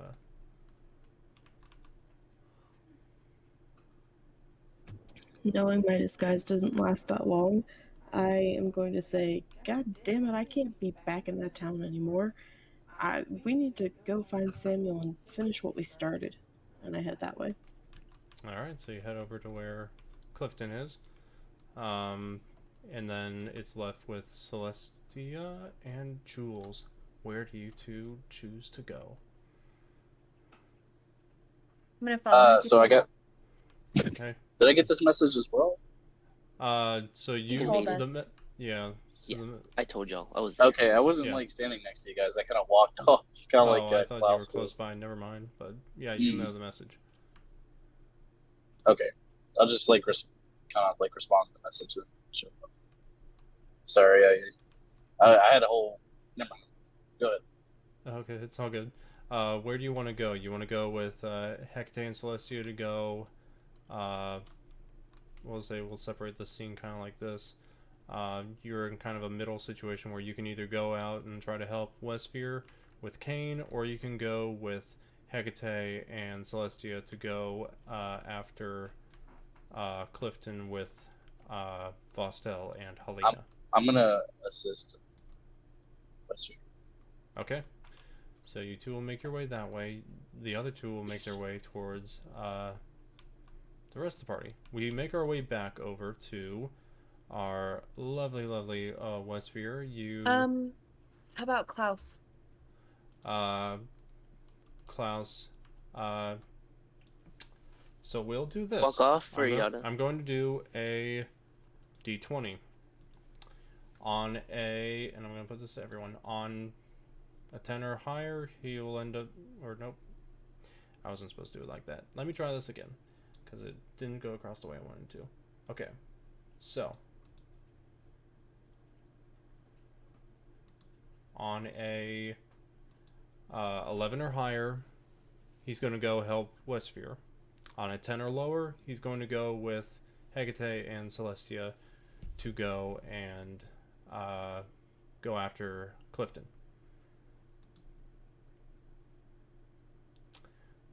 As a natural 20, Wow. so he is going to go, and he calls over to Celestia and says, I think you guys can take care of yourself, but I'm going to go and help Cain and Jules and save Wesvyre. And he's going to go and follow you three. If you die again, I'll kill you. I know. He calls over as he's heading out. So, I'll say that was your action for that turn to like do your sending, since you also did your attack. Yeah, it takes one action, so. Yeah. I'm just sitting there, they're watching me, and I'm just like, Yep. So let's see if our orc friend's able to break free. Still not able to break free. even with the help? Even with the 4, it wouldn't be enough. Because he rolled a 6 and it wouldn't bust the DC. Good. So he's going to keep running back. He runs into you guys. And he's like, Monster! Monster! And he goes behind the 3 of you. And next up is Lady Graxon going to bring her dagger over. Completely fumbles it with a natural 1. So if you want to, you can try to get a strike with your mace. Absolutely, I'm gonna try. Okay. So let me... 14? 14 will hit. Oh, good.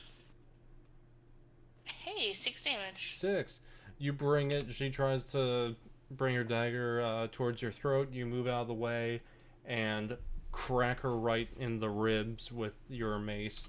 And she spits up a little blood as you crush her ribs in, and she tries to go around and tries to hit again. 14 doesn't hit, does it? No, it does not. No. Tries to go across again and misses. Lady Harada is going to be up next with the daggers. 19 plus 4 for 23. Ooh. And the other one misses. She hits you for 5 points of damage, stabs into you, goes across again, but you're able to move to where your shield comes up and her dagger slams into that. So you guys are still rushing over. There's one more turn that Wesvyre has to go through. Did you take the Did 5? I get hit with that last one? Yeah, you got hit for 5 on one of them, and then the other one missed. So Wesvyre has to get through one more round by herself before Hokar, Cain, Jules, and Klaus all end up showing up. Oh, Hokar is coming too. All right. Yeah, because Hokar ran as fast as he could to get away from the situation, and he's still frightened. So like he's kind of behind you guys and like trying to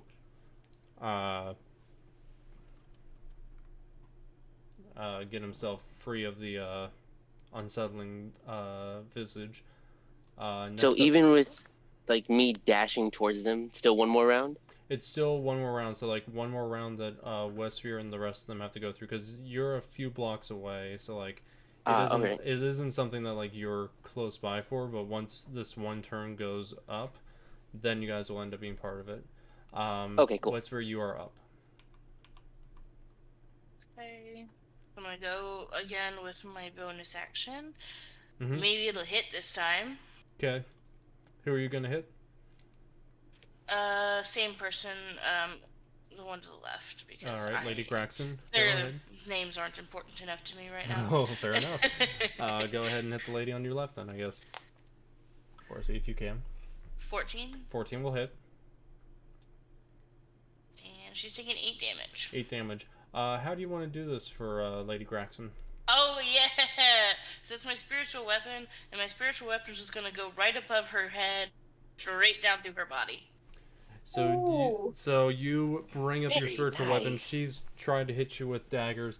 You bring up the spiritual weapon and pull your fist down, and as it does, the spear that is a spiritual weapon shoots through and basically shish kebabs her through the head and out the whatever orifice down below, and she is pinned and is dead.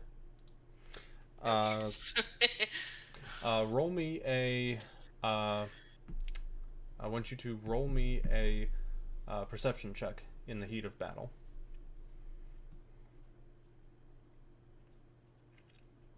Would that be with disadvantage?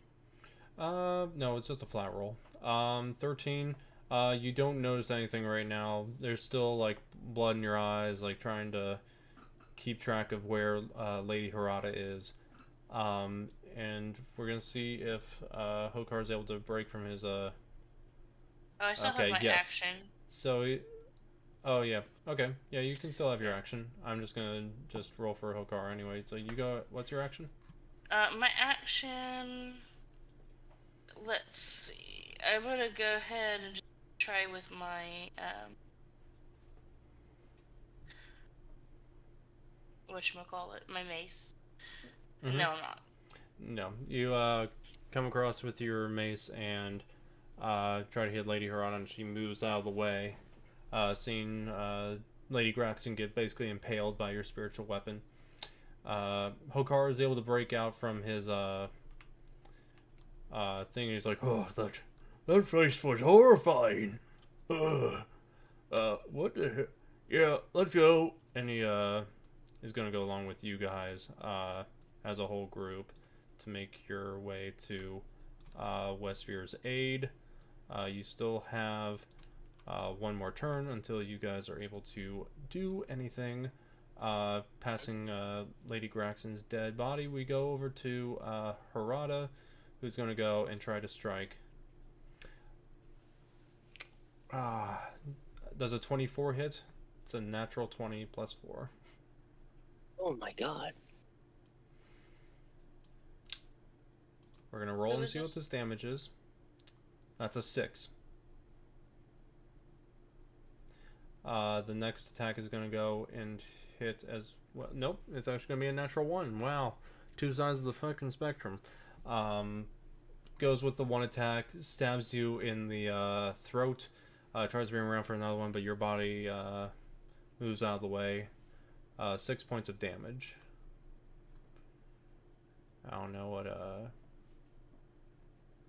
what level you're at, but let me go and edit this encounter a bit. Let me go through. And we're going to add in. Let me see if I can do this correctly.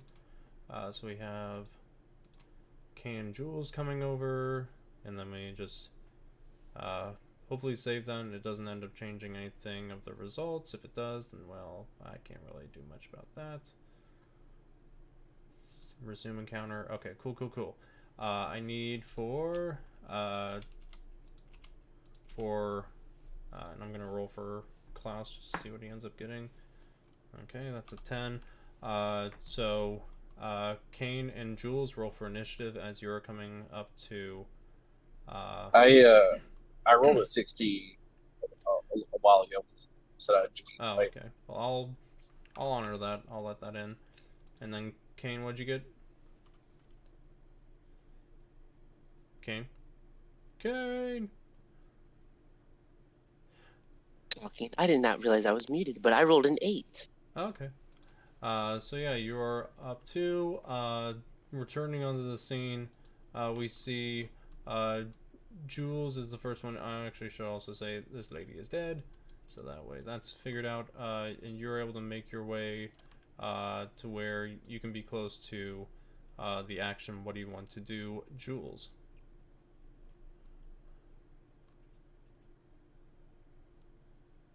Eight. Okay, what do you want to do? Yeah, I wanted to get that. I want to stab the lady. Can I close the distance enough to stab him? Yeah, you can. Okay, you good. rolled for 18, which does hit, so yes. Go ahead and roll for that damage. All right. Let's see. Big money. Ooh, 10. 10. Woo!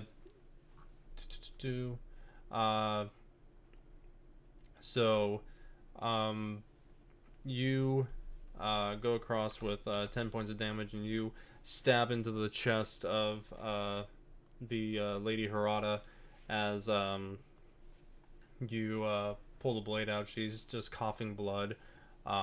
She's still alive and kicking, but not by much. Next up is Wesvyre. Oh, good. So what are you at right now in the case of don't worry about it. What do you worry about? You got it. You know, I got it. Okay.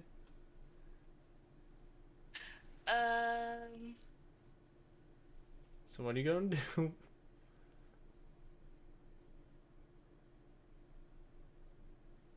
I'm trying to decide which healing spell I want to use. Okie dokie.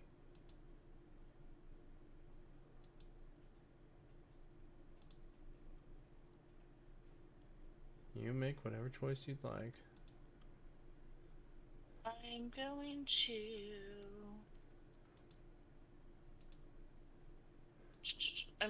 do Yes. Cure Wounds. A creature you touch, which I guess I count my own. I touch myself. Regains a number of hit points equal to 1d8 plus your spellcasting modifier. Okay. So you want to see about healing yourself, so go ahead and... Wow. So that's 7 plus, because I have a feat. Quick. Which feat is that? Disciple of Life. Whenever you use a spell first level or higher, it regains HP equal to 2 plus the spell's level, so it's another 3 on top of it. Cool. So that's 10. Perfect. So you are up by that much. So now I have 16 health. Woohoo! Wow. Next up is Klaus. He's gonna make his way over. Oh, my spiritual weapon's still out there. Oh, okay. Yeah, go Let me ahead have my turns. Sorry, I forgot that you have a spiritual weapon. Go ahead. Do your... I'm gonna go ahead with my spiritual weapon. Yep. I lost it. I'll find it right here. Find it again. Go right ahead. 11, so it's not gonna hit. 11's not gonna hit. Nope. You try to bring down your spiritual weapon again, like a shish kebab again, and Lady Harada moves out of the way. Next, unless there's anything more with your turn, I don't want to skip any too far. So. Yeah, I'm just gonna, back out of the way and just kind of realize, okay, my time up front is finished. So you're gonna move back. How far you want to move back, or? I'm just gonna kind of move back towards the rest of the groupies. Okay, so we'll move you about 15 feet over this direction, so that way you're. And she gets an opportunity attack on me. Yep. So let me see what that would be. La-dee-dee, la-dee-da. Bum. 9's not gonna hit. Tries to hit. Oh, good. Fucks up. Klaus is then gonna see you as you're going by, and he is going to use his action. He's going to as you are going by, he goes and casts Cure Wounds on you, so we're gonna cast that, and he heals you for an additional 3. Wow. Yay! Woo. And that'll be his turn. He's gonna be kind of right here. Next up, Hokar is gonna move over 5, 10, 15, 20. It's gonna come over to the lady and say, "You don't hurt my friend. You don't hurt Tiny One." And he goes and tries to bring it down. Misses with his great axe. Tries. And he's like, "Oh." Next up is Cain.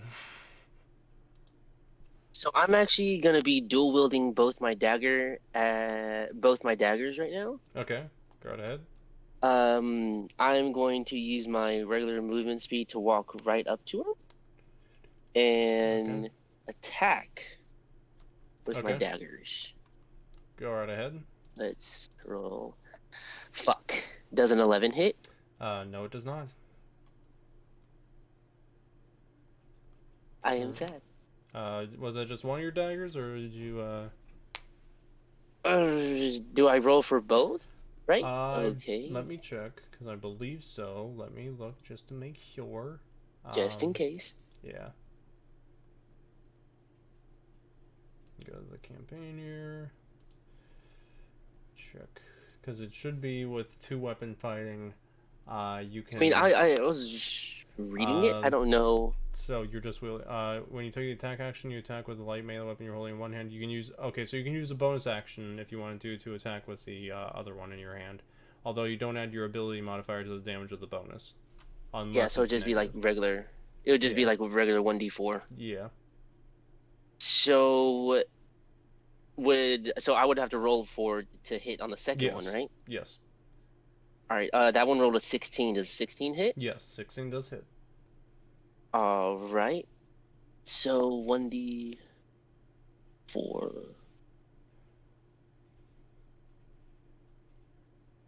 I rolled a 3, but that one is actually going to be with Venom Sting.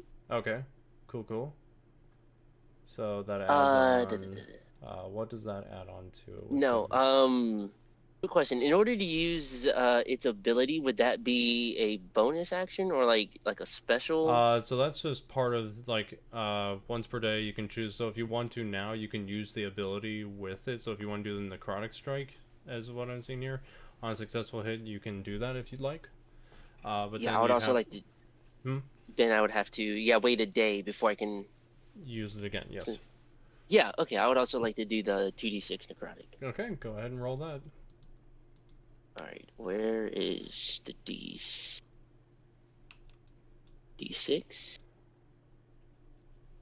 Oh, crap. 2d6. Yep. Just tap the and on the side. Roll to everyone.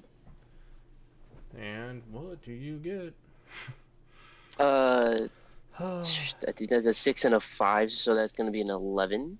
Yep. So how do you want to do this? I'm just going to ram my knife straight through the bottom of her jaw Oh, okay. and say, "You don't Dang. hurt my friends." So you come up from behind. She's distracted with Hokar bringing his axe down. She backs up into you, and you take your dagger, shove it through the back of her neck, out through her jaw, and you say, as she's laying there, her face kind of decaying from the necrotic damage that hit it. You say, "Never hurt my friends," and then pull it out, and she is dead on the ground. I need you, Cain, to roll me a perception check. Where is perception? There it is. Yes! 18. 18. So what you notice, as you look upon the bodies, the one that you just killed, it doesn't look the same.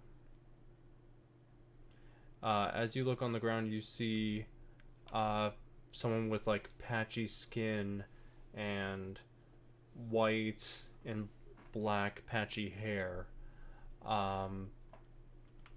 You see as well, next to where Jules is, the body of what was believed to be Lady Graxon is also different.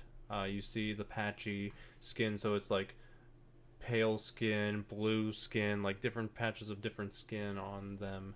And I want you to roll me, I would say, either a history or an arcana check. Both of those suck for me, so I'm gonna just roll a history. Alrighty. Haha, it's a 6. It's a 6.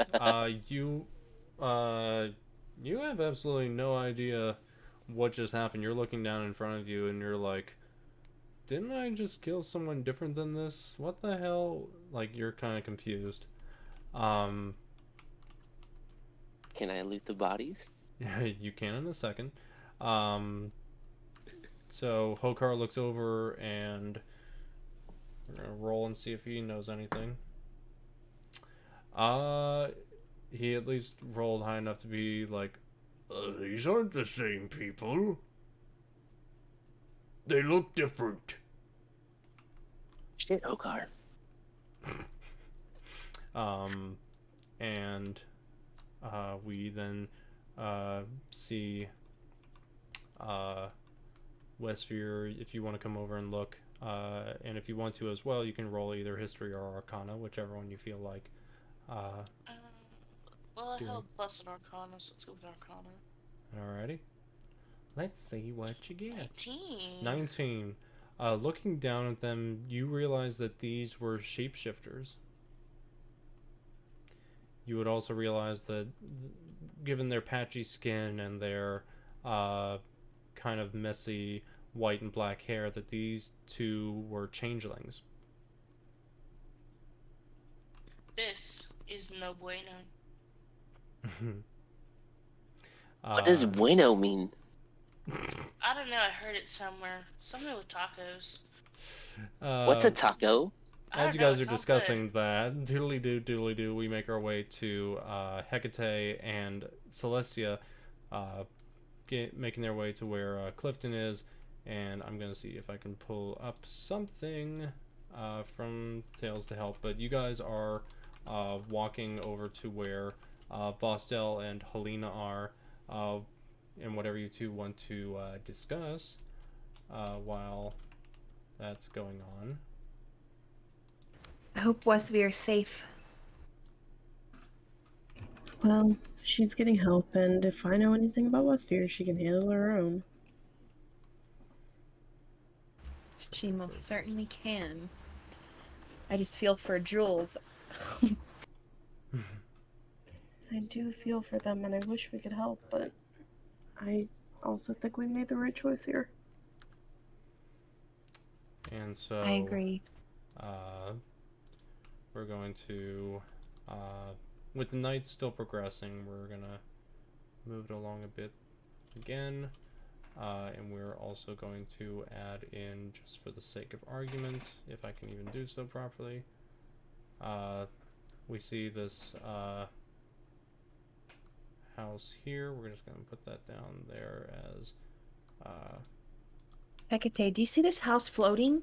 God damn it. What the hell you- is that? Is that an owlbear? Anyway, we're gonna have him inside in his own little area for the sake of argument. We will say that he is up a bit towards a study. You guys see that Vostel and Helena are next to a corner nearest you guys. I'm going to say, for the sake of argument, we're just going to end up taking two of these guard-looking fellows, and it's nighttime, and you know, this is basically what it would look like if you were Vostel or Cain. Like, you wouldn't be able to see much. We're going to turn up the exposure a bit, and this is what the rest of you dark vision folk are going to end up seeing. Not necessarily the colors, but mostly, like, it is definitely brighter out. Vostel sees you two coming, sees Celestia, sees this orc, and he says, Celestia, who the hell did you bring along with you?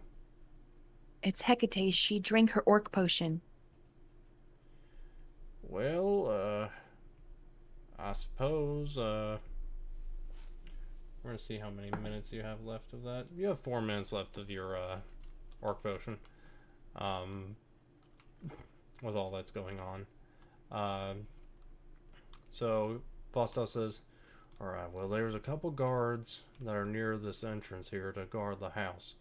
If we can make our way into the vault, we should be able to, acquire all the funds for the, that the Prostel family gave to Clifton, and, well, we'll be able to get out of here with a little bit more loot in our pockets. Where's the vault? It's in the house down in the basement, although it's going to be a bit if we're going to get into that area. Are there only 2 guards? There might be more on the inside, but... We can try to lure the ones from the outside. And how do you suppose we do that? Am I still in my disguise kit? Unless you took it off, yeah. I did not take mine off. Okay. Then you still have it. Do you suppose I can get their attention somehow? Well, I mean, you can try. Let's just say men are impressionable, so, I mean, do whatever you think you need to do. Watch and learn. Alright. Okay, so I'm gonna walk over towards the guards. Okay. You hear them call out, Oi, no visitors after hours. Please, I need your help. Oh, what is it, miss? My god, what did I use for my name again? Does someone remember? I do not remember. This is why you write down things. I wrote down the last name. Anyway, so I'm just gonna pretend to faint. I will let you know, but please do write down for the sake of your own remembrance. Mira is what you called her. Okay. So I'm just gonna say, hold on. What do you want to say?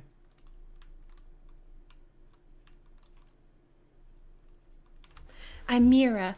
I attended the ball. And I need help. There's a man trying to kill me. Show me who this man is, and I'll see to it that they're dispatched immediately. Please hurry. Roll me a deception check. Okay.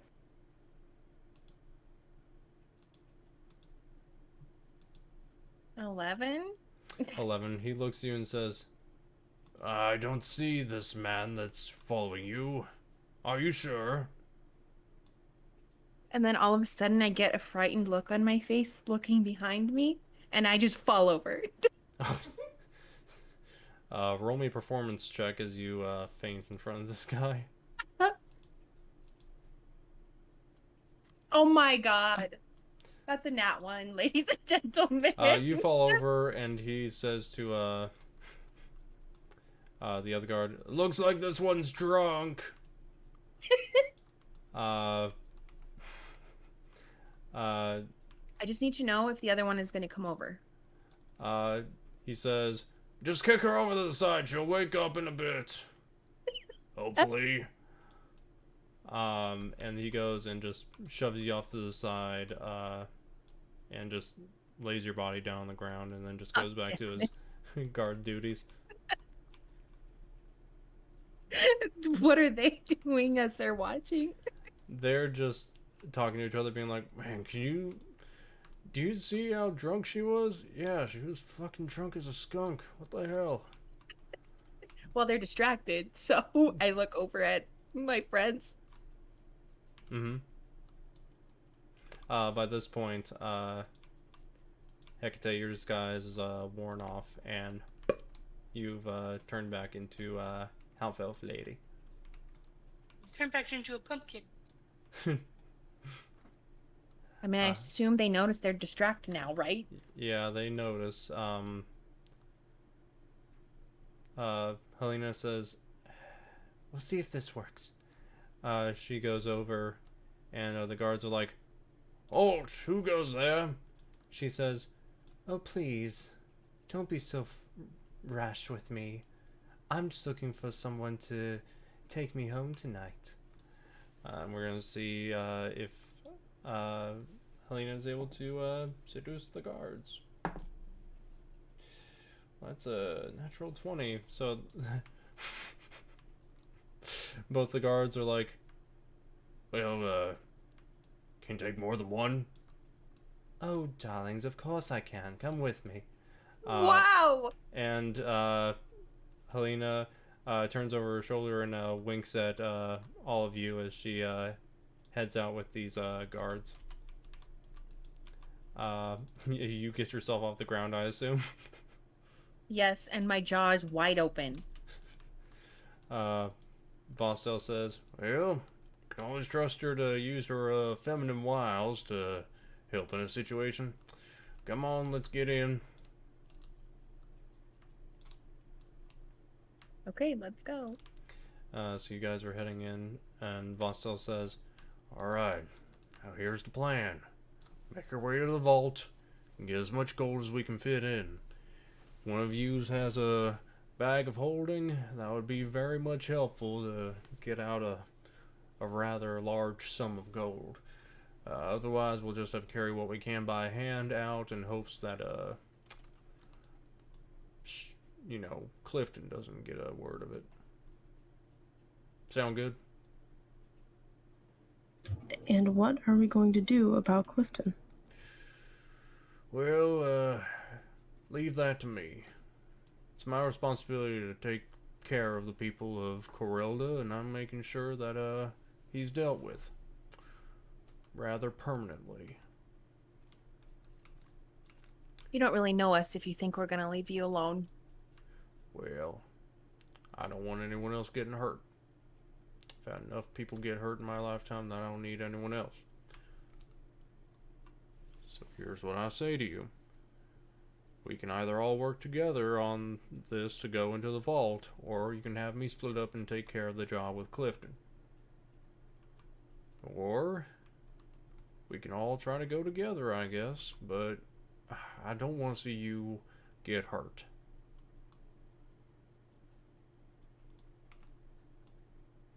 We will find you afterwards. "Good. See what you can get from the vault, and be quiet. Houses like these are old, meaning that they probably echo, so be careful." He goes to Jimmy the lock, and it opens up, and he says, "After you, ladies." You both end up going inside, and he says, "Alright. just make your way down to the vault. You get what you can get. Whatever you can't get, we'll just move on past it. Any amount of wealth taken from Clifton is less wealth that he ends up having influence of. And hopefully, the less likelihood that some bitch ends up getting any more kids to do his dirty work. Alright. I'm going upstairs to see if I can find him. We'll see you after. Let's hope. And he goes upstairs, and he is gone. With that, we have you two down here. And so where do you want to go?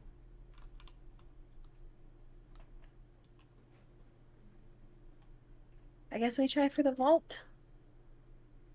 What do you think, Heck? I suppose we should. Which door do you want to go through?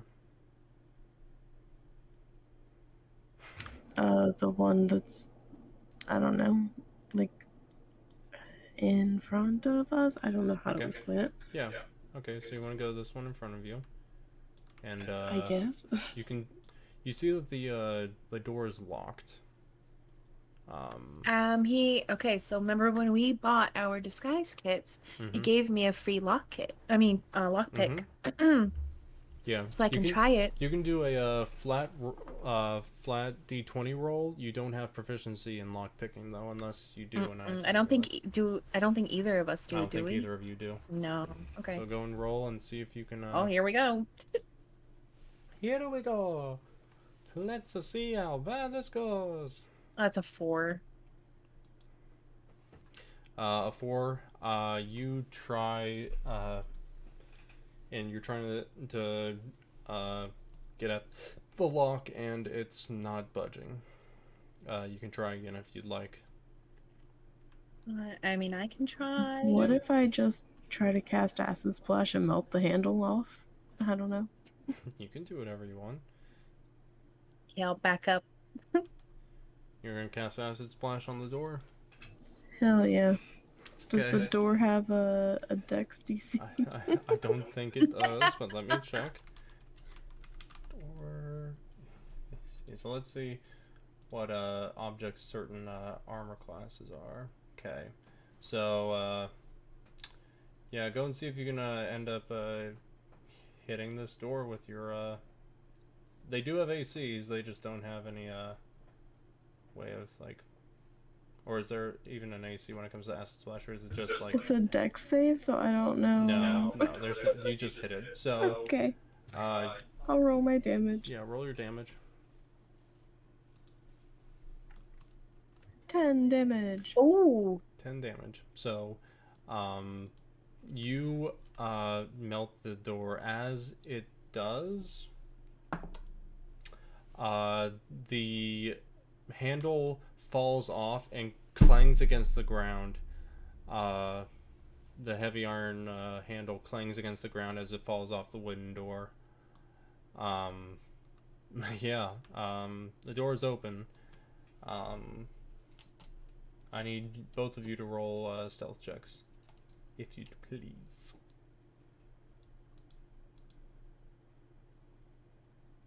17, nice. 19. Both you succeed. You hear some people say, "What's that clanging going on? Oh, must be nothing." From over the top, you overhear people talking. But you make your way down into this vault, and in this vault, I didn't really. Actually, I think there's one other. Nope, that's just another way in. You make your way down here, and there's a door to the. Is there a door going down as well? Huh. Let me try something for a second. Because I might have fucked up. I might have fucked something up. And I don't know if I did or not.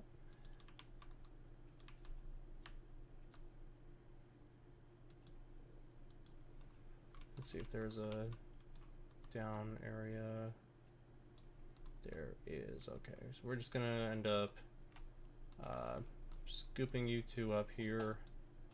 We're gonna move you out this way into this different house, and we're just gonna get rid of the other house, and I'll just put Vostel in the other house because apparently this one's got stuff. Let me pull this up. open this. Open that. I'll say that you make your way down here. There's another door to the right of you. What do you guys want to do with that? Do you want to try to unlock it more sneakily again, or should I just go for it? I may as well give it a try. Alright, go ahead and Oh, 10. a 10. You hear a little bit of a click around, but unfortunately it still doesn't seem to open the door. I think I almost got it. Can I try again? Yeah, go right ahead. And if Hekatae, if you want to help her, you can give like the help. Another action. 10? I mean, does that go the rest of the way? No. Hekatae, if you want to, you can try to help her out, and she can. I can't get it to budge. Okay, how to help? Just say you're going to help, and then we'll add advantage onto it, so she'll be. I'd like to help her out by just cheering her on. Be like, you got it, sweetie. Perfect. I have a +0 on just one of my things. Can I just use that for... It's just a flat d20 anyway. Yeah, just do a flat d20, Okay. and then we'll say that maybe it's gonna get lower because. Let's do what you can. Just roll 1 or 2 for advantage. So you'll you can right click and then do advantage with. That's what I'm saying. It won't let me do it on a flat yeah, d20. just do it with like one of your zeros. Yeah, whichever okay. one that is. Yeah, just do an advantage through that one then. 12. Sure. The door opens. But like you end up breaking off your lockpick set in the door. That's okay. It was free. And you make your way down in again with all the clinging around with your lockpick. I want specifically for Celestia, make me a stealth check.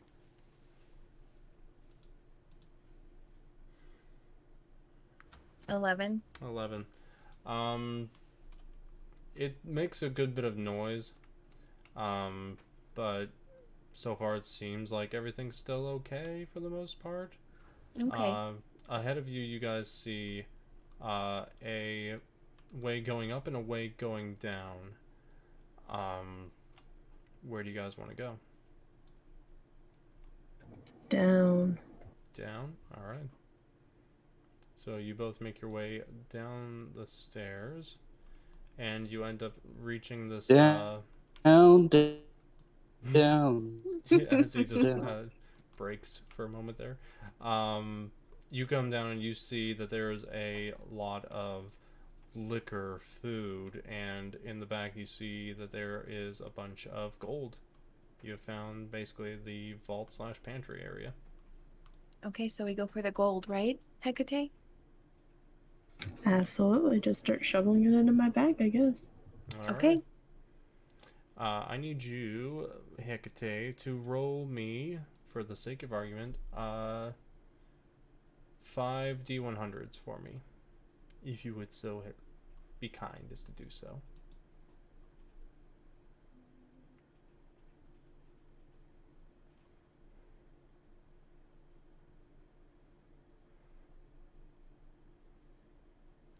So, as you're going through the gold and sort of counting it up, you find 356 pieces of gold in this vault.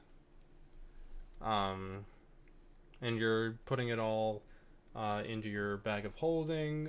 There's also other small gems and other trinkets that you guys can end up grabbing as well. And you hear, as you guys are gathering the loot in there, I'll say, Celestia, since you're going in as well, roll me, we'll say 3 D100, seeing how many dollars worth of gems you end up finding. So you find 141 gold pieces worth of gems. As you guys are finishing up, gathering things up, you hear a gunshot ring out, and it echoes throughout the manor. Pastel. So you, what do you guys want to do? After hearing I think we are running towards it, Okay. but probably trying to be a little sneaky, I would assume. that. Okay. As you're Does making... Jules and company hear this as well? Let's do this. We're like- I will roll, and I'll do it as a public roll on a 13 or higher. You hear it. On a 12 or lower, you do not. A 16, you do hear the shot ring out nearby, and you guys also end up hearing, as you're going through the alley, we're going to kind of doodly-do over here as they're heading up the stairs to Bostel, that you guys see the changelings on the ground, and you guys hear the gunshot ring out. Cain, you wanted to get some stuff, and I say, Wesvyre, you will also get some jewels for taking a massive fucking beating. So let's see what you guys end up getting from these individuals. I have been waiting. Awesome. Yeah, it's all good. So let's see what we end up finding. So you, can you end up finding something called, well, I don't say you would actually know this because you're not exactly good with the magics, but you see that there's a cloudy gray oil in this bottle that you find. And you see that, like, as you're picking up, like, little beads of perspiration are coming off of them, but then quickly evaporating. Interesting. Yeah. And then for kind of accurate, you, Wesvyre, end up finding two things. You find a scroll of protection, and it is specifically for, let me roll here, scroll of protection against Fae. And you Scroll also of protection against myself. Yes. And perfect. And then you also find a potion of superior healing. That is awesome. Which, given how much you got fucked up, kind of might be, you know, the dice being like, yeah. Can I drink it now? Well, just You so you want- know, those are also worth a shit ton of gold. Oh, never mind. I'm not using it. I'm gonna try and sell it. Perfect. Can I like Was hold up this vial, or Yeah. would it be a vial like a glass? So it's kind of like it's a vial is what it would be. Can I hold it's up a the vial and to Yeah. them and kind of see if they know what it is, or do y'all recognize this? Anyone who wants to can roll an Arcana check to see what it is. Dirty 20. Dirty 20. What you end up finding is an oil of etherealness. If someone ends up using it, where did I had it for a second and it's gone because I kind of moved things around. The oil of etherealness, it's got this cloudy gray liquid, has like beads that form from the outside and quickly evaporate. The oil can cover a medium or smaller creature along with the equipment it's wearing and carrying. One additional vial is required for each size category above medium. Applying the oil takes 10 minutes. The affected creature then gains the effects of the etherealness spell for 1 hour.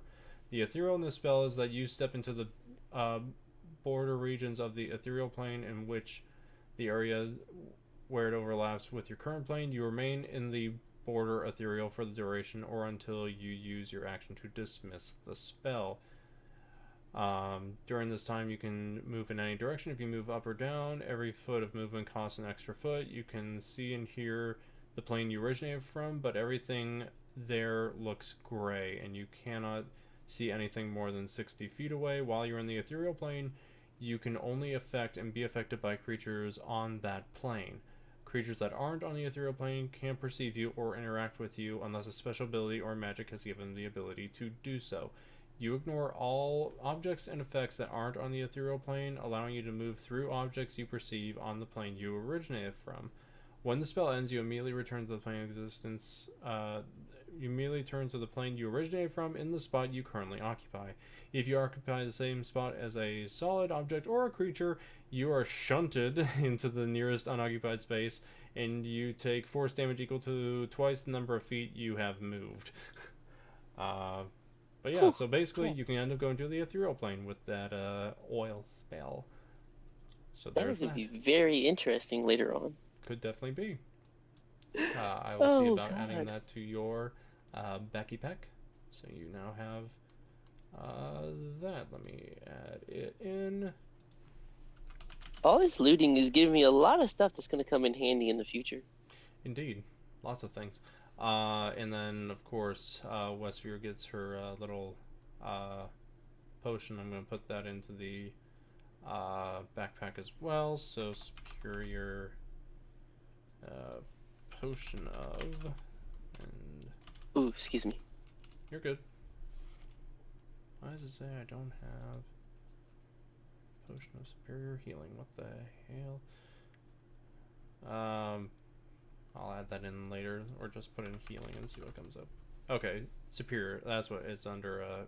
That's weird. It's behind parentheses. Either way, you now have that. But yeah, there's that. Everything else seems good with everybody else, I think.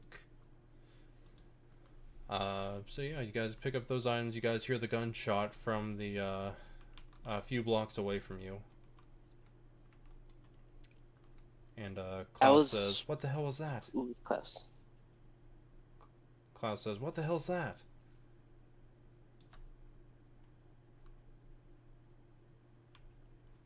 Crap, what was... I think it's time to follow noises. Follow the noises? Is that what you guys want to do? Yes. Hokar speaks up and says, "That sounds like Vostell's gun." And he's going to end up running forward, like dashing. And I guess you all will end up going there as well, so we're just going to put you all there, leave the dead bodies there, and move you guys along. Boopity boopity boop. You guys will be outside for a bit. Moving our way back over. As you guys are making your way to where the noise is as well, you also see that there are a few guards moving that direction as well. So we will roll and see how many guards there are. So 2 guards, pretty much I'll say the same as before, end up coming that way. And slinking up behind you guys is where is she? I forget where she was. Half team, there it was. Helena comes up behind and says, "Are you guys doing okay?" Real quick, on my way there, can I have used my preserve life on myself? What does preserve life do? So it's my channel divinity. As an action, you can restore 30 hit points. Choose any creatures within 30 feet of you. Divide those hit points among them. This can restore a creature to no more than half of its hit point maximum. Okay. Actually, I probably don't want to use that because I'm almost at halfway. Yeah. Never Up mind. to you. Okay. Helena asks you, Wesvyre, as she comes up behind you, kind of unnoticing to you. She says, "You guys doing okay?" Ah! No, I don't scream. I'm gonna say that I mean, with my passive perception, I don't think I would have screamed. No. Maybe a little jolt, but you're fine. jump a little and just look at her and be like, "We're fine. What's happening over here?" Well, I tried to distract the guards for a bit, and it turns out that apparently my body's not good enough. Blah blah blah blah. Yeah, they heard the gunshot while things were about to get on, and they are coming back. I don't know how long it'll be, but hopefully with them slipping on some oil, it'll be a bit. Yeah, we might want to move quickly. Well, where's Celestia and Hekatae? I thought they went over with us, and I thought they went. Oh God, they might be inside with Vostel. We were at the manor. Quick, follow me. She'll bring you guys along. I kind of tap everybody to let them know, hey, we're going this way, guys. And so you're all heading that direction. The guards are going to be a bit behind, so we're going to see who ends up getting there first. Doodly-doo, back over to Hekatae and Celestia, the love story. You guys make your way up from the vault area, and you hear the gunshot. You come up the stairs, and you see coming down the stairs is Vostel, and he spins the barrel of his gun, clicks it, puts it back into his holster, and he says, "Well, that job's done." I'm glad you didn't need us. I have to take care of myself most of the time. So, we might want to move quickly. My gun's not exactly silenced, and I'm pretty sure we're going to end up getting a lot of people over here, so let's move quickly. Let's book it. You guys make your way down, and you oop, why is it not going down properly? Don't know why. Boop. There we go. And boom. You make it outside the door, and I'm gonna have either of you two, or I can roll it myself. We can see. Roll me a flat d20 to see if you guys were able to make it out in time, or I will roll a d20. If either of you two roll higher, you guys will end up getting away with no problems. Let's roll a flat d20 for me. Nat 20, baby. Ooh, and a 19. Yeah, you both book your way out of the house with no issues. And you make your way down an alley, and you see the 6 others coming that direction. And they say, Helena says, "Oh, Vostel, good, you're safe." And Vostel says, "Well, it's a good thing that Hokar is safe as well, and it's good to hear that all of you are safe. Let's get the hell out of here, why don't we?"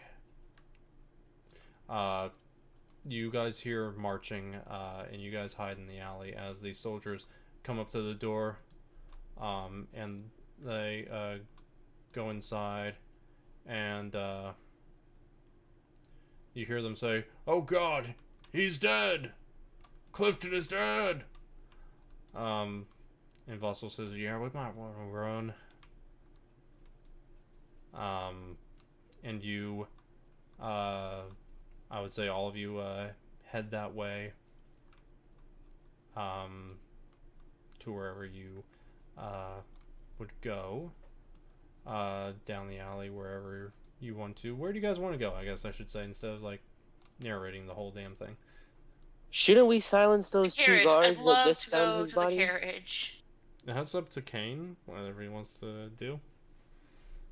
I'm like kind of like I'm asking, like as Cain to the rest of the party, shouldn't we silence those 2 guards that just found him to give us a little bit more time? Yeah, well, I don't necessarily think the guards are evil. I don't feel like killing anybody. And if we cast a silence spell, then they'll realize that they can't hear each other. They're going to leave the area of the silence spell and tell anyway. It's not going to save us enough time to just run. They didn't see us leave the building, so I think we just need to get the hell out of here. Fair enough. Okay, so you Lead all on. head out. As you're heading down the alleyway, I want for Hekatae, I want you to roll a perception check.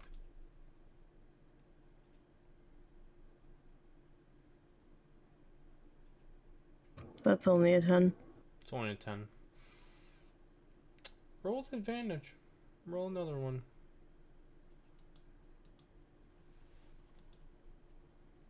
12. 12's good enough. You see that as you're going Man, down that's the some alley... bias. Shut the fuck no. It's true. Oh my gosh. You catch the Wife glimpse. advantage. You catch the glimpse out of your corner of your eye as you're going down the alley. You're kind of rushing with everybody, but out of the we'll say there are 2 alleys that you guys are going down. In the opposite alley, going the opposite direction, you see your mother. Whether or not you pursue is up to you, but you guys are still moving along back to the cart unless anything otherwise. What is she doing? You don't know. You see that she's walking towards the direction of like you're going the away from Clifton's house. She's going towards it.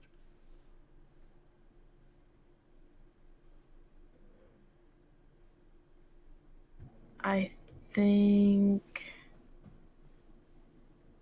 I'm going to nudge Celestia and just kind of point out my mother to her. Okay. And say, what do you think I should do?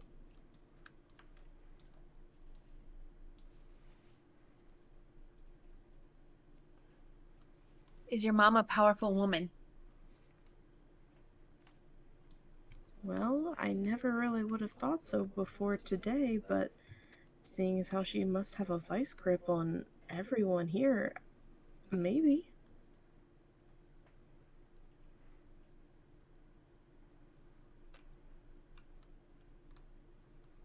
Is she alone? Hekatae, you would know that she was alone. So I nod.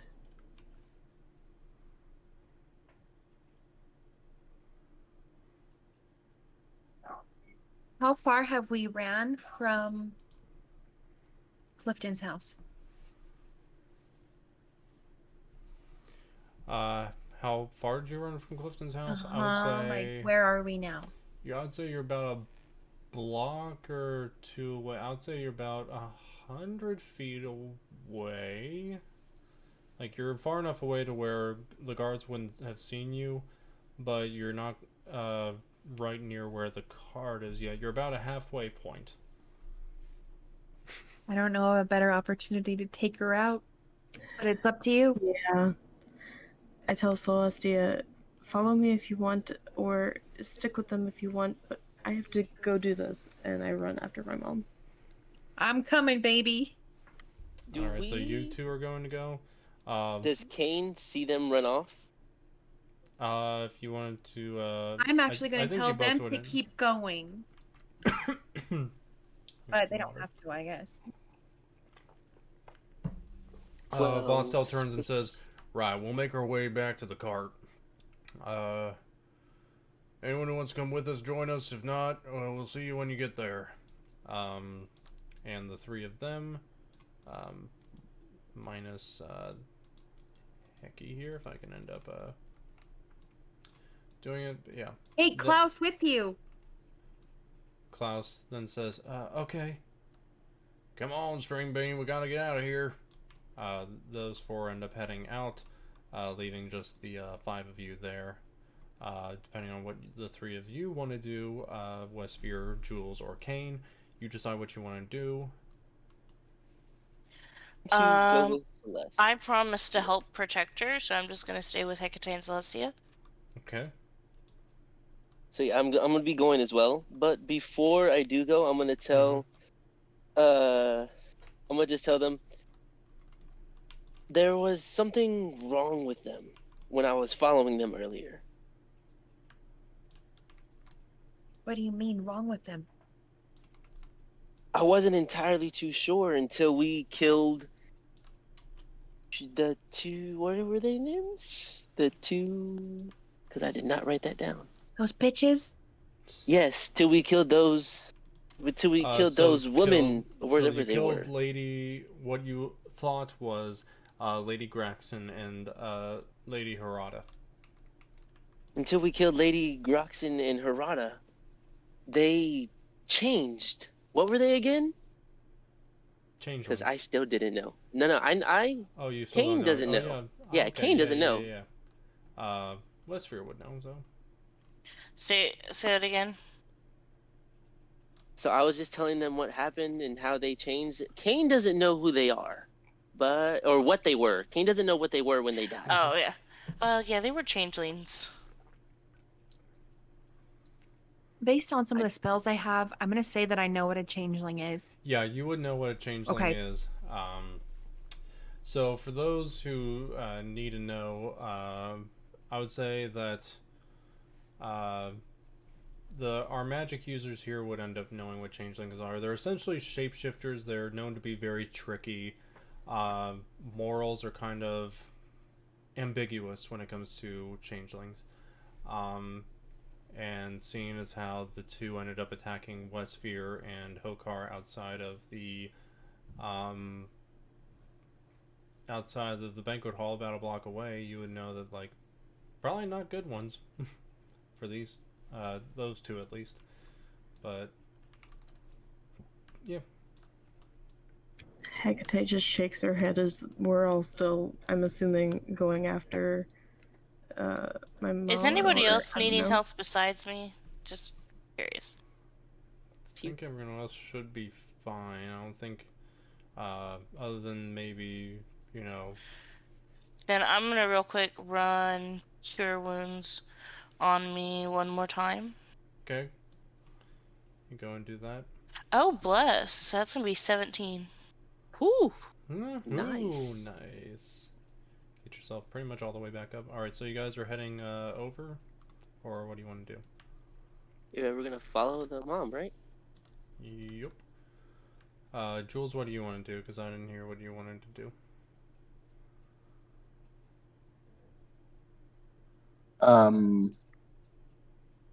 Okay, so what? Are we all moving, or can I get a moment with somebody? You can get a moment with whomever. Okay, does Hekatae look normal again? Does Hekatae look normal again? Yes. Yeah. Okay. I'm gonna be like, Hekatae, psst, psst, like trying to get her like attention. Yeah. Yes, Jules? Hey, can we talk like over here privately? And then I'm gonna kind of like gesture, like on the side. I don't know. Do we have time for this? I need to go find my mother. I think it's really important. Okay. I go with them. All right. Go to the side here, away from the rest. So you and Celestia, are y'all kind of like open? Do y'all see other people? Am I hearing this? You can. I'm roll being your- really quiet. He's being very quiet. So if you want to, perception check with disadvantage to see if you overhear. Hekate's jaw fucking drops. I don't even know the answer to that question.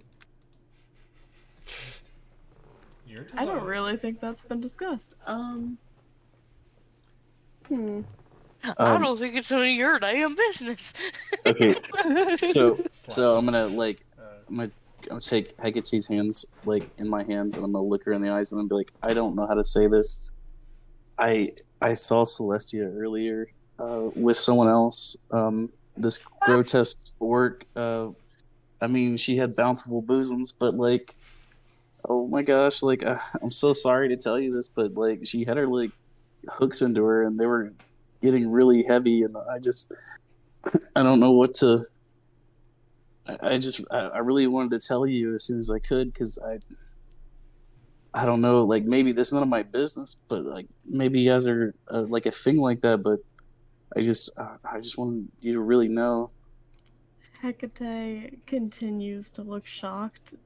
This And orc as was now she so has... ugly, darling. This orc was so ugly. Like, oh gosh, the only thing she had going for was these mega boobs. But don't like, you're so gorgeous. Like you, don't worry. I'm just like pretending to be shocked, and I go, just tell me one thing. Was it hot? What was hot? The sex, was it hot? I didn't. As soon as I saw this going down, I walked away. I can't tell you. I don't know. Damn it, Jules, you had one job. And I just run away from him. Perfect. Remember that me and Jules both cock-blocked. Yes, indeed. So, anyway, with the what? Can I kind of guess that Jules has got a concerned expression, and Hekatae probably looks like she's trying not to laugh. Can I?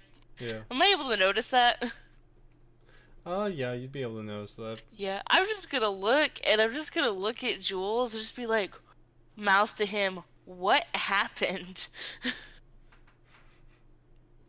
Nothing, and I'm gonna like stare a burning hole in the back of Celestia's head. Take 2d6 alright, so burning damage. Take 2d3 fire damage. Anyway, we're gonna move along. You guys make your way down the alley. Luckily, Jules' understanding as into how into how the relationship is with Hekatae and Celestia didn't really stop them from getting close to this manor. And you see as you're approaching rather cautiously, you see Alora go inside. What is she doing here? Do we notice anything important from out here? No. Okay. Is there like a window we could creep up to look inside? Yes. You want to creep up to the window? Yeah. Alright. So are we creeping up in this window like a Scooby-Doo thing, like where we're like one on top of each other? Yeah, for That's how funny. high it would end up being, yeah. It's about a little ways off the ground is where the, so I would say if you wanted to, it would be like 1, 2, and like if we were to raise this one up a little bit, 3 tall, I would say. It's about, I would say 15 feet off the ground. I tell Jules, hey, get over here. You broke some bad news to me earlier, now I have to break your back by standing on you.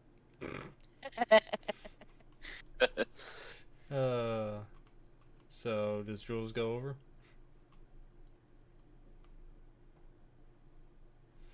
Oh, for sure. Yeah. Perfect. I'm just gonna still be confused as to what the heck is going on, because I'm like the only one in this group that did not see anything that happened at that cart. So you would be up right around here. You're still a little ways away from the window unless Jules decides to stretch up. So you're like almost there, but like barely. I don't know if I can. Here, let me try a little harder to push you up, and I'm gonna make a strength roll. Okay.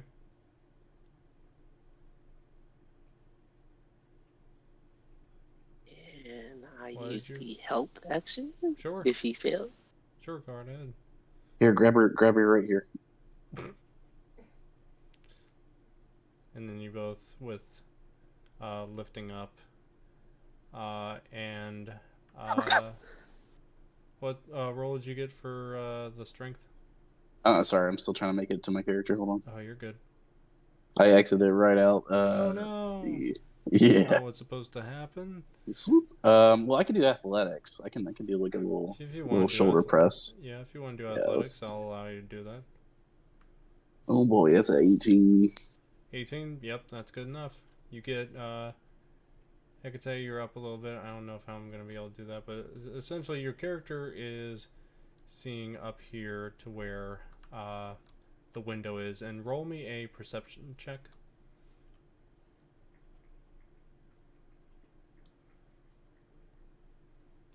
If you so please. Mother. Mother what? That's a 6.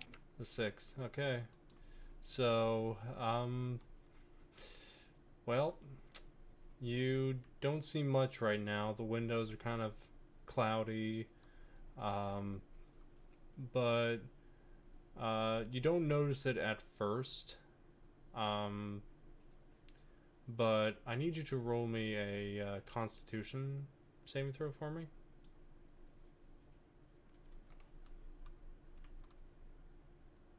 Oh.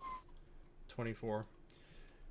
You look inside, and you're like the window's very dusty. Like it's obvious that it has not been cleaned in at least a few days or so.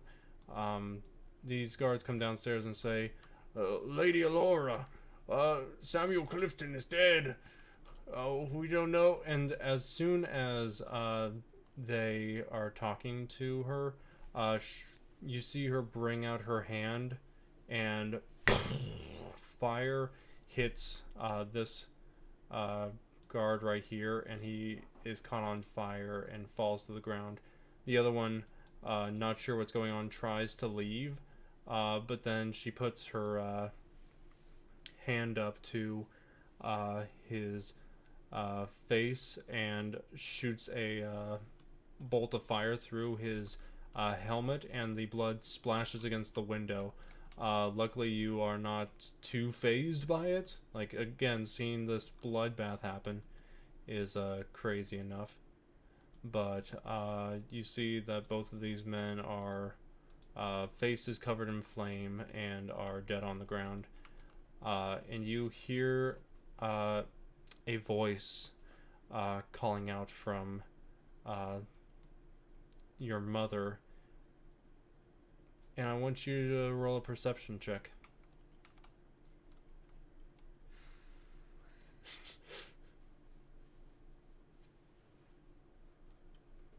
Can I use my inspiration? Yes. Go right ahead. So do you just want me to roll another perception check or make that one So, with advantage? Make that one with advantage. Okay.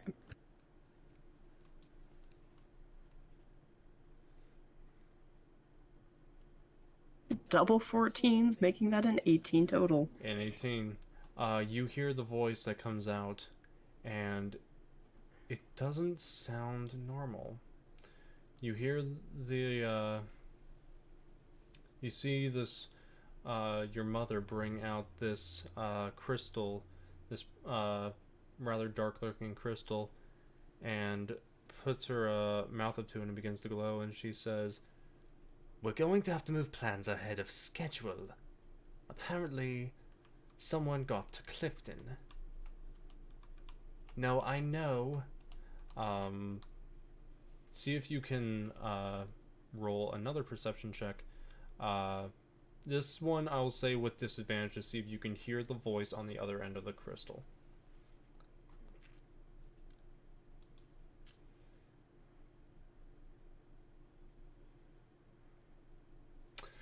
5, you do not. You do hear her still talking. She says, "I know. We were supposed to get things working in order around here. Yeah, well, I thought if that she left, then we wouldn't have any issues, but apparently..." "Yes, I understand.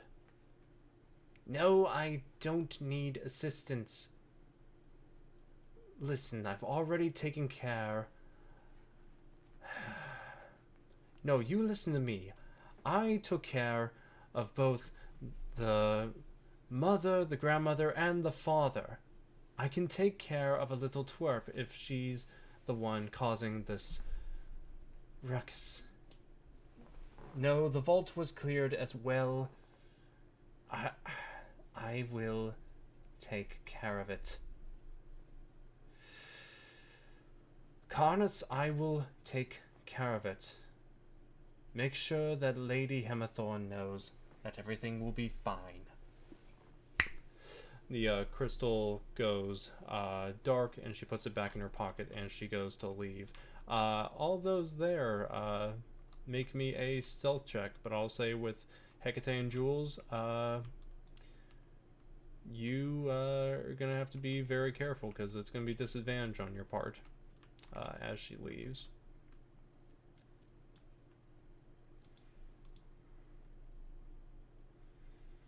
Oh no! Oh, this is awkward. Fuck it, I want this bitch to see me.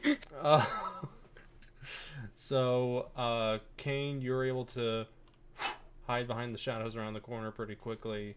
Celestia, you trip over a rock and you slam into the ground. Who else we got on the list? Wesvyre, you are trying to move, but you kind of cling your armor against the side of the wall.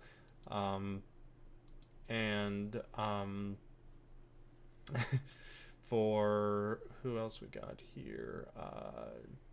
Jules. So I got at disadvantage I got a 10.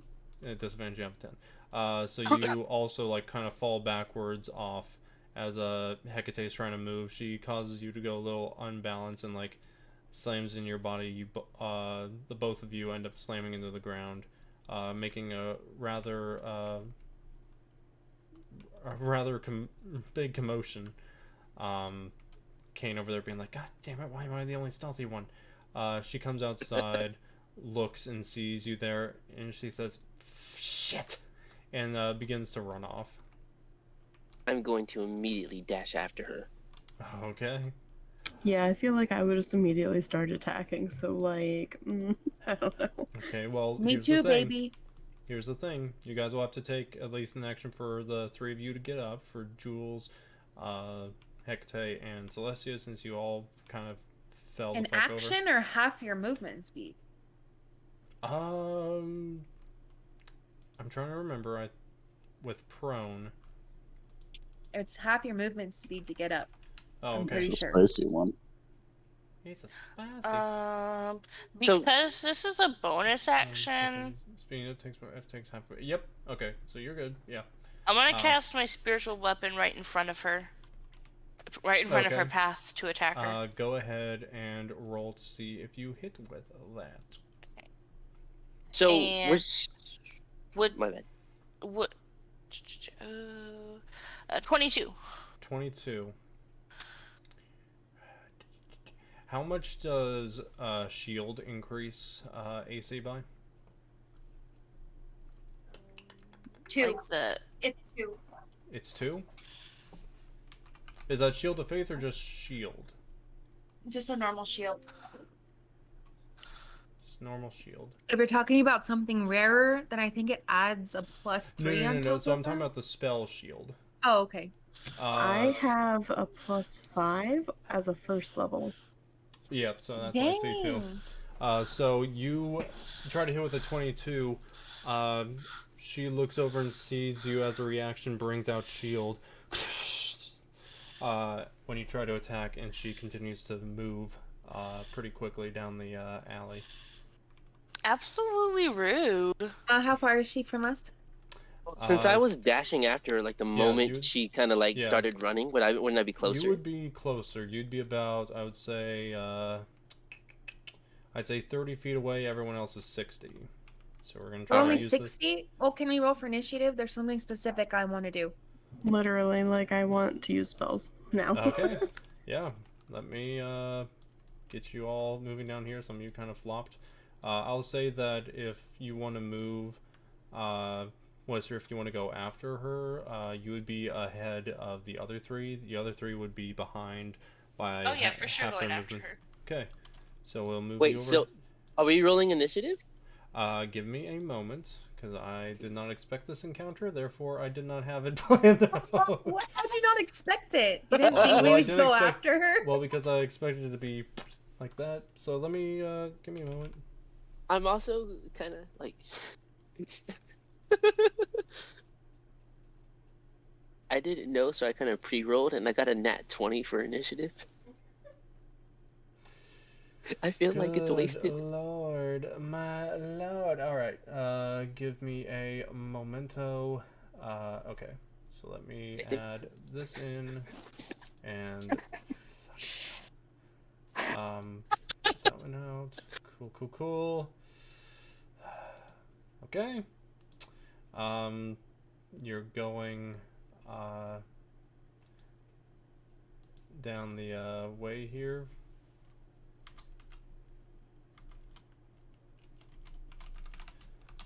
We'll just call it that for the sake of argument, and let me run the encounter. Alright, yeah, roll for initiative. So, 23. 23. Dude, okay. my rolls tonight are unbelievably bad. Okay. So what did you all roll? Just going down the list, that way the audience knows where you guys are at. Well, I rolled a 20, but because I have -1 on initiative, it's a 19. 19, gotcha. And then Cain, what did you roll? Because it didn't show up on the... I rolled a nat 20, and I also have a +3 for initiative, so a Perfect. 23. So 23, gotcha. Don't know why it didn't show up. Jules, what did you get? For what roll? Initiative. Oh, no, okay. 15. 15. Alright, so up first is Cain. You're about, I would say, I need to count this out to make sure, 5, 10, 15, 20, 25, 30, so you'd be 1 away from that, so we have 30 feet, and then like 35 is where she's present. Following close behind is, I'll make sure I get everybody up. Following behind is Wesvyre, and then going from that order, we will go with then Jules, following behind at around the same pace. A couple paces behind is Hekatae. A few paces behind that is good old Celestia. So, you go, and what do you want to do? Cain. I would like to use my bonus action to Okay. dash towards her, since it's a little bit more than my regular walking speed. Okay. So you're And gonna dash towards her? Okay. yeah, until I'm like right onto her, and then as my action, I'm going to attempt to grapple her. Okay. Isn't dash an action? Actually, for me, yeah, I can use it as a bonus action. Ooh, because fancy. it's my cunning action, so I can use that as a bonus action. Yeah, you can. Alright. So you want to go and grapple. Okay. So you're going to roll strength, and then they're going to roll to see if they can break crap. it. Yep. Nat 20. Fuck. I don't do anything. I bounce off. I rolled a 1, and I have a negative one. So that's a 0. They use their acrobatics for a 10, so I didn't roll that well either. But enough that like you try to grapple on, and she. Could I use acrobatics instead, or so you just said no, strength? No. So when you are grappling, when you are the one grappling, it is athletics. When it is someone having to escape the grapple, they can either use athletics or acrobatics. So it's not just strength; it's athletics. So, yes, that's what I just said. Did you not roll the athletics? No, I rolled strength. I have a -1 in strength. No, roll athletics, man. Because you said roll strength. Yeah, okay. We'll both re-roll again then, and see how that goes. Fuck. Okay, that's I a little really bit wanted the 0. 10. I'll God say dang it. that. I rolled a 10 for athletics. I'll say that this we'll go with the same 10 she has. I'm not going to roll too long and make this go on longer than it needs to. You don't end up grappling her. She ends up breaking free from it because she meets where you got with that. She doesn't move that far though. And so, I don't know if you have any, no, you wouldn't because you use your action to try to grapple Nope. and you use your bonus action. Okay. Mhm. So next up is the, Alora, we'll say for the sake of argument.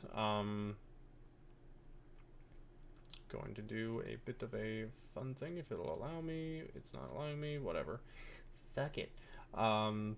So she is going to go and cast she's going to be moving, and while doing so cast darkness in this area. So here is what ends up being seen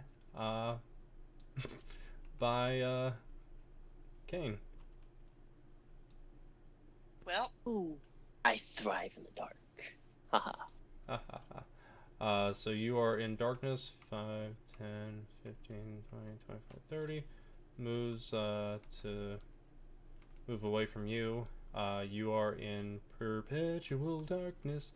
And I will say this as well to make it a little simpler.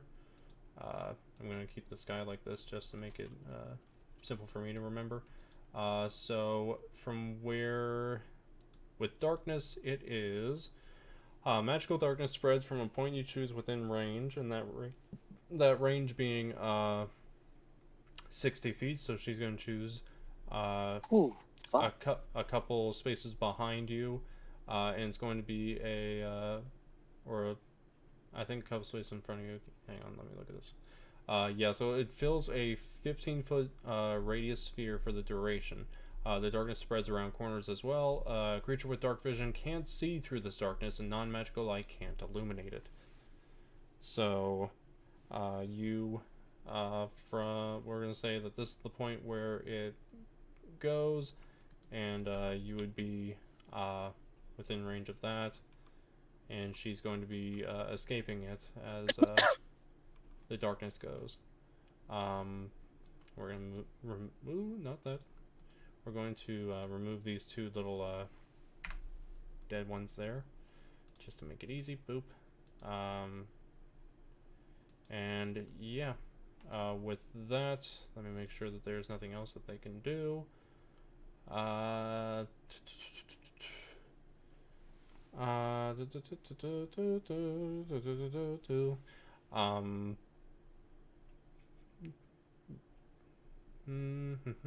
Ooh.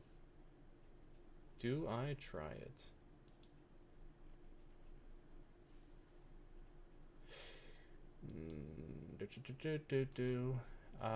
Does not work. Okay, cool. And she's just going to continue moving along. Next up is Wesvyre.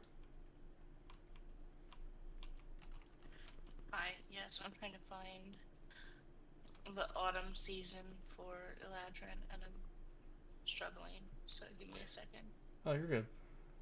Are you talking about with your ability or something like that? Yeah, because I only have winter in here. Scroll harder. There should be all three in there. Let me make sure, because I could have sworn I put. So there is autumn is above winter. If you click on the star of Seldarine, it goes spring, summer, autumn, and then winter. Okay. Then you should have access to a spell. If you're autumn, then you have access to wither and bloom. Don't know if I want to use it. Yeah. So let's see. Go for a spell. A little spelly spell. A little spelly spell to be spelling spelly.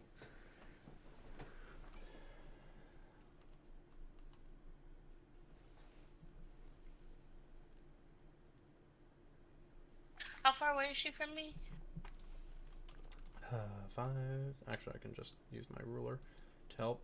So you're here, and she is 18 tiles away. So trying to figure out how that is. 90 feet. 90 feet away. Yeah, that sounds about right. Yep. 90 feet away. Okay, so I'm gonna move my full 30 feet of movement. Yep. And then I'm gonna go with Sacred Flame. which she needs to make a dex save of 14 or She makes take 13 damage. A dex save of 14? Okay. Mm-hmm. Let's see what she does. 15. Well, I'm also going to use my spiritual weapon on her because it's still here now.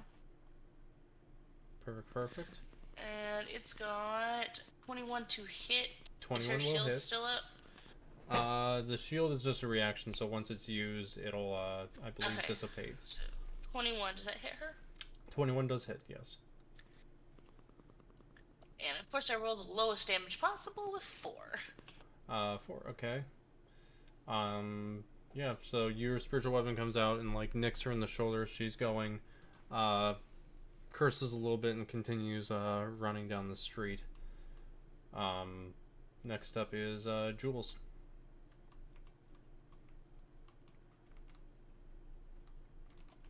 All right. Add on a few things while you guys talk. I am. Hold on. Let me survey. Let's see. Can you scroll out a little bit? Yeah, sorry, I'm trying to do a bunch of things. Okay, so I'm a distance away from her. Yeah, you are a distance away. Let's see. Let me look at what range Eldritch Blast has real quick. I should have done this as well, since she was still in the field of darkness, that you should have actually been rolling your hits with disadvantage, but I'll allow it anyways, just because whatever. I mean, is it Field of Darkness? She's got one going? It's magical darkness, so even if you have dark vision... Oh, yeah, I'll just run towards the darkness. Okay. So, I found what I was looking for. It's all good. So you want to go, just I'll dash full sprint. Alright, 5, yep. 10, 15, 20, 30, 35, 40, 45, 50, 55, 60. So you're right there. Okay. Kind of passing by on the left of Wesvyre. It's like, don't worry, I got it. I don't know if you have any bonus actions or anything you want to do. No. Nope. Well, yeah, actually, thank you for reminding me. I will. Yeah, in my bonus section, it's a spell. Hold on. Mage Armor. Okay. Yep. I'll get that going. All right. And another thing I want you to do for me is just roll a flat d20. Going to add something in now for your character, and I should have done this a while ago, but 5d20. Just 1d20. 1 to everyone. I'm gonna do it to you. Yep, sounds That's good. 17. 17. Okay, I'll make sure to keep that in mind.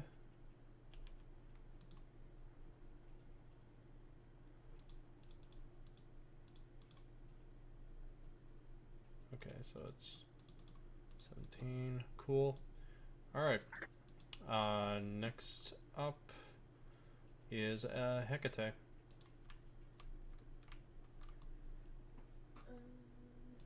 Okay, so where the hell am I? You are, all the way I will back there. say that you are about, you're 23 tiles away, which is... 115 feet. 115 feet. Thank you, my resident calculator, for keeping me on track. I need it. But yeah, so... Okay, so I am going to move as far forward as I can. Okay, you're gonna go dash, or you're gonna go just as far, like, you're 30 feet? Just my normal movement speed. Okay. Okay, so 30's right there. And would it take any bonus action or anything to bring something out of my backpack? Are you going to use the chicken? No. Damn it. Damn it. I would say it would probably take your bonus action. I'm being courteous here because I think it would probably take an action, but I'm going to be nice and give you it as a bonus action. Okay, so I would like to pull out my little ghost lantern buddy. Yes. Because he gives bright light in a 30-foot radius and dim light for an additional 30 feet. Mm-hmm. And because it is magical, I think that would cut through the spell, correct? What spell are you trying to... Just as...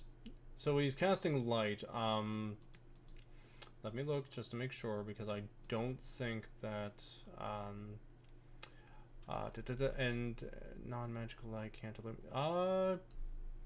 Yeah, you, should be able to,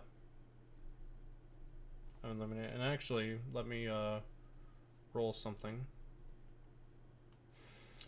You don't even need to worry about it, because when Wesvyre hits, I did not do a con, because it is a concentration spell, and the darkness actually disappears.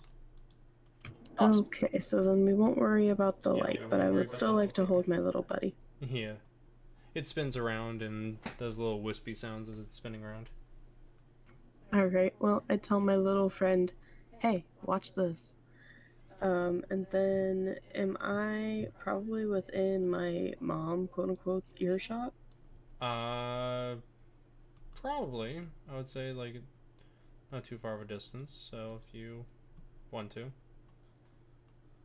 Okay, I would like to scream at her, I never knew you were the type to get your hands dirty. And just see if she reacts to that. She doesn't seem to react as, she, continues, moving as you're talking. Well, fuck her, I'm gonna make an attack. Alright, what are you going to attack with? And does it work within, 17 times 5 is... 85 feet. 85 feet. Do you have something that can hit within 85 feet? You better believe I do. Oh, hell yeah. Okay, so at what level do we think I should fuck her? It is up to you. Obviously. I'm just gonna cast Fireball on a bitch, you know? Alright, you can cast Fireball on the bitch. Go right Make ahead. me a dex save. Make you a dex save. Of course, I would love to do that. 14. So looks like it, that's right on the money. Yep. So, succeeds then. So that's half damage. Okay, so half of whatever I'm rolling. Alright. Rolling, rolling, rolling, rolling. 15 points of fire damage. Fucking god damn. Even 15 just fuck. Yeah, you throw a fireball across and luckily miss all 3 of these people, because I should have had you roll to see if you can avoid them, but it goes sailing past Wesvyre. You see it come from your left. Jules, you see it coming from your right. Cain, you see it coming from your left. As this fireball shoots out and slams into the back of Alora, quote unquote, as sort of stumbles but keeps wanting to move. I yell at her, pay attention to me.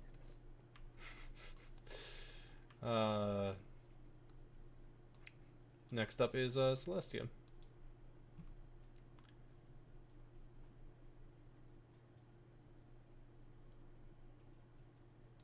And actually, let me get some music going since you guys are going into this Rap. sort of battle.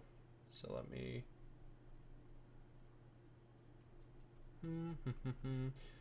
We'll go with this one. Okay, sorry. I just got back. You're good. Am I up? Yeah, you're up. Okay, move me to the right one. Okay. And then up 25 feet. 1, 2, 3, 4, 5. Okay. Okay, we're gonna have a little fun here. I'm gonna cast Moonbeam on her. Okay. What distance does... It's 120 feet, so it So should you be are okay. 20 away. That's 100 then. That's 100. Okay. Now here's where it's gonna get kind of fun. If she is what Celestia is suspecting after the last 2, is she a shapeshifter? Go and do your moonbeam. She needs to make a con save throw with disadvantage. Con with this. All right. 9. Nope. So let me roll for damage really quick. Yep, go right ahead. I'll see what I can end up pulling up as far as like. She's taking 14 radiant damage, and she now is going to be her true form. Okay, so 14 damage. As the 14 damage rings out, you see, in fact, all of you see as this bright beam of light shoots out, and I don't have really anything to end up making it look like that, so we're just going to take from this cavern here, and we're just going to use this. What was it? I was gonna say fantasy Kamehameha. Yeah, pretty much. We're just going to use this as a representation. As she gets hit, you end up seeing that she kind of turns around. You see, instead of Hekatae, instead of seeing your mother's normally braided long black hair, you see this white patchy gray hair, and you see this patchy skin, and you see a changeling in front of you, and all of you do, as you see, and she turns around and says, "Fine, no use running then, I guess." And do you have any other turns that you want to do, Celestia? Nope, that'll be it. Okay. Gotcha, bitch. Next up is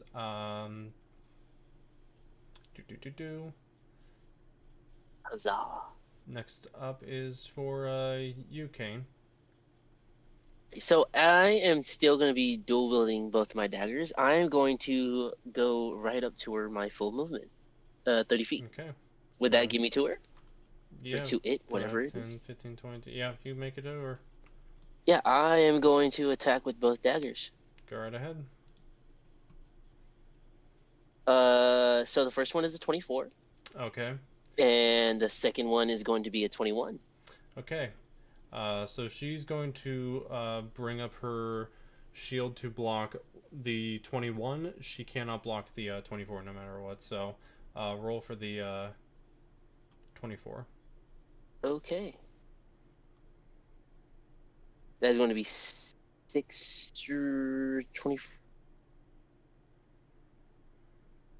damage? 6 damage, okay. You do for 6 damage there. Gotcha. And so you got any other actions, or is that it? I don't think you do. No, that will be it for now. Okay. I just stab things.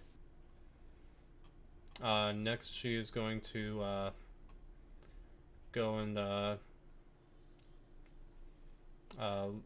look at you and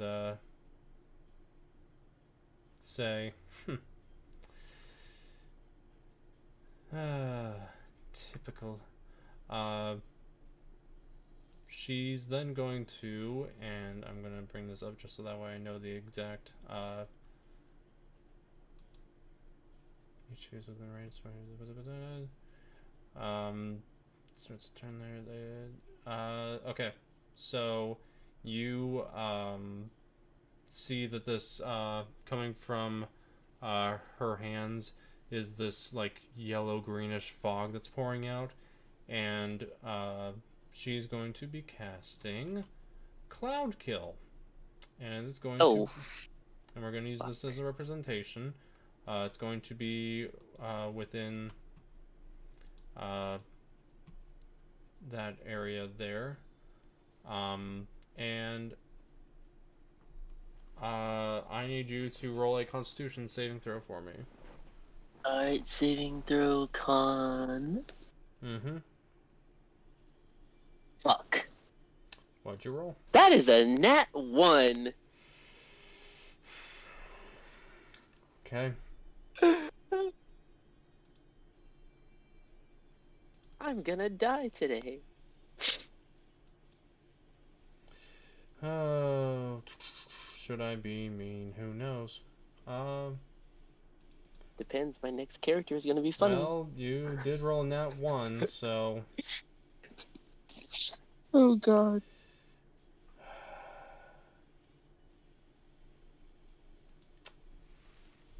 Do it. Blood for the blood god. Do it. Yeah, I did it.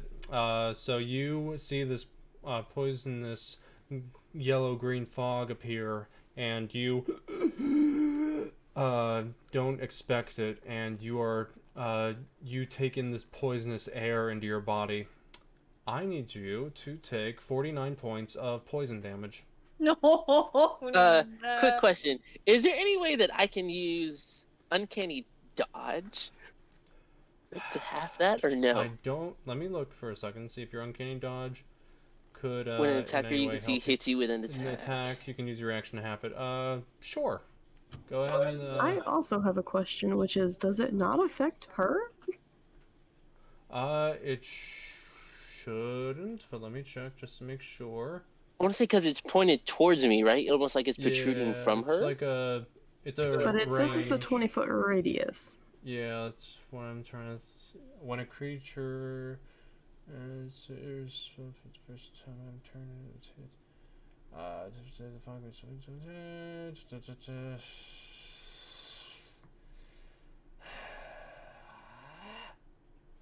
Fine. I don't see anything that says otherwise. Roll a damn con save for her if that. Okay, someone tell me what's half of 49? Because I'm taking a lot of owies. I am so close to death. Half of 49. 24. 24. So, 20. That is a natural 20, which succeeds on her spell save DC. Regardless of that, I am a stupid DM, and it still takes half damage regardless. So, you see that as this creature's, you can see that she's holding her breath, which I'm going to say for the sake of argument is what can be done with Cloud Kill. Creatures are affected even if they hold their breath or don't need to breathe. Okay, well, never mind. Fuck me in the ass. She just smiles at you, and Hekatae, you can hear her call out, "You'll never find them!" as blood pours out from her mouth. A bit of viscous yellow liquid pours out as well. And she is going to, we're going to say for her last action, before she totally fucking dies. Because, again, me as a player, shucks. God, I did not prepare for this. Okay. What can I motherfucking do? Okay. Fuck the DM. Fuck the DM, apparently. No, that's straight. Can't do that. Uncanny Can't do dodge. that. Haha. I'm still Yeah. there. Alright, this is what I'll have Shania to do takes then. that literally. So I need, for Cain, I need you to make a dex save, I'll say with just straight dex. Fuck me Straight if it's dex. Straight dex. See if I get fucked over or not. Well, there's a difference. You want me to roll just straight dex or dex save? Dex save. Okay, because dex save is better for me. Yeah, I bet. No, it's not. It's a 10. Oh. Son of a bitch. Fuck. Oh, fucking hell. Well, That's as you see, she's like coughing up her viscous blood, and she says, "I'll take one of you with me." And strikes at you with 32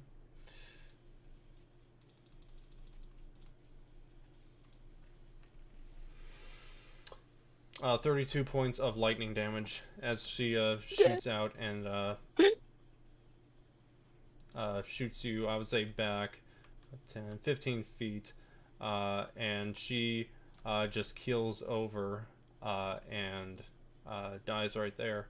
But you are also down, my friend. Do I have to roll a... You have to roll your death saving throw right now. And we're technically out of combat because bitch is dead. So, but we're still going to have semi-initiative, and we're going to, like, get rid of this ambush sound because There's no battle now. How do I roll death? Just roll flat d20, and then Flat if D20. it's a 10 or lower, it's a fail. If it's a 11 or higher, then it is a success.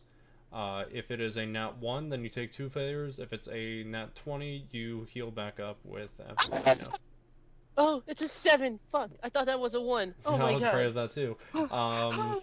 You take 1 failure. Next up on the agenda is Wesvyre. Okay, how close am I to him? 5, 10, 15, 20, 25, 30, 35, 40 away. 40 away. Okay. Then I'm gonna use my full movement, just the 30 feet. Yep. I'm gonna start with a bonus action. Yep. Where is it? If I can find it. Because if I heal him, do I have to stabilize him before I? You should just be able to heal him if you. Okay. Then I'm gonna do my bonus word. Okay. And that's going to be adding 16 plus 5, 21 health. Okay. So, Cain, luckily Wesvyre came to the rescue in time to stabilize you. Still hurting a bit, I would say. Like, you're. And how much did he heal up for? 16 plus. 21. So 21. So you get. I feel good. 21. I feel good. Sort of. What's his max health? 33. Oh, well, he's fine. Can I use a bonus action as an action?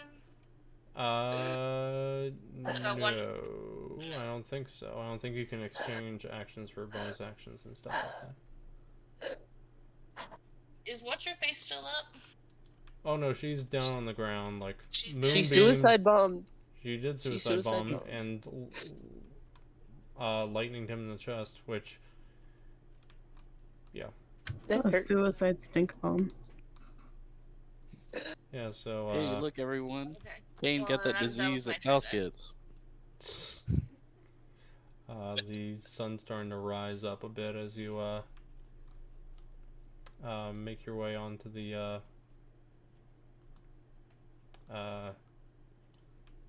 streets.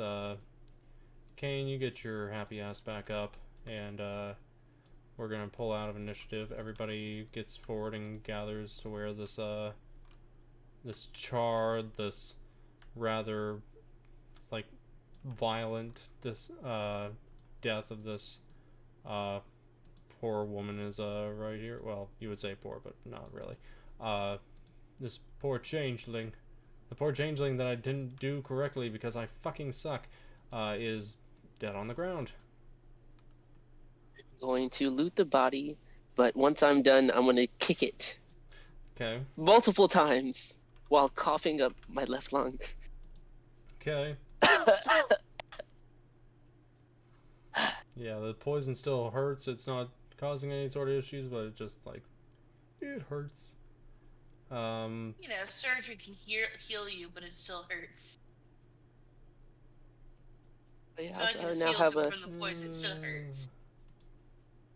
I'm also scarred from the lightning hitting me square in the chest. It just restarted Lightning your heart. hurts. Maybe you'll have feelings now. Inside... No, it ended my heart. So you find inside that there's a potion, and it's a blue potion that you see is bubbling and like steaming inside of the glass. It doesn't like feel like it's hot or anything, but it you see it bubbling and steaming up inside of it as if it's boiling. I do not have the breath to ask what this is. I'll save that for later. How about that crystal ball she was using? You go to find the crystal, and you see it in her pocket. When you try to grab it, you see that it's kind of cracked, but it's still there. I'm gonna walk over to my bud Cain. I'm gonna say, so Does this make up for the lemon cookies? I already forgiven you for the lemon cookies when you gave me the lemon pastries. Oh, okay, so now you owe me. Got it. No, we're even. I saved you earlier. Wait. Can I go over by Celestia and see the crystal ball she's holding? It's not a crystal ball. It is like a dark crystal. Like imagine a piece of quartz. It's kind of like that, but it's like palm-sized. Do you recognize it? I don't think I do I? Roll an Arcana with disadvantage. See if you get it high enough for it to... No. No. If you don't have stop absolutely coughing, Cain, I'm gonna cast silence on you. But I would like to see if I can cast mending on it. Okay. So how does the mending work? And I also have the Owlbear plushie. You do have the Owlbear plushie. So it says that I can basically repair anything no longer than a foot in any dimension. Nice. So it's like a single break or tear. So yeah, I think I would just like to mend the one crack. Yeah, so you mend the crystal, and you fix the crack that's in it, and it's pretty much looks the same way that you saw it in the window. Nothing happens though. Nothing happens. Interesting. I'll give it to Hekatae. I think I'm gonna stick it in my pocket to have easy access to it. Phrasing. Do you still have the little guy in the lantern? I should still be holding him, yeah. Yeah. You see, they look at the body over there that's kind of like filled with like vomit and blood, and it's just like kind of shivers inside the glass, and like it's like ugh. No words, but just actions of the little thing. Whatever that thing was, I don't think it's your mother. I know. I need to stay and find out where they actually went.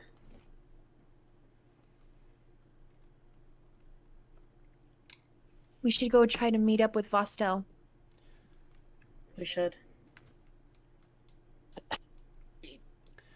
So we'll say this: you move your way across town and get to the carriage or the cart or whatever. You then feel Hekatae, the crystal, vibrating in your pocket. I pull it out and look at it. You pull it out, and the it lights up and says, as it comes through, "Sarlacc, have you recovered the? Have you taken care of the problem?" That's what. I stay quiet and like kind of hush everyone else if anyone's talking. Sarlacc, answer me! Damn it!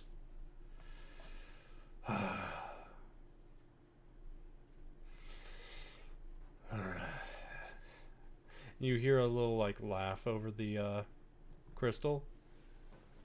And I don't have my voice mod on, but so you've gotten to her, didn't you?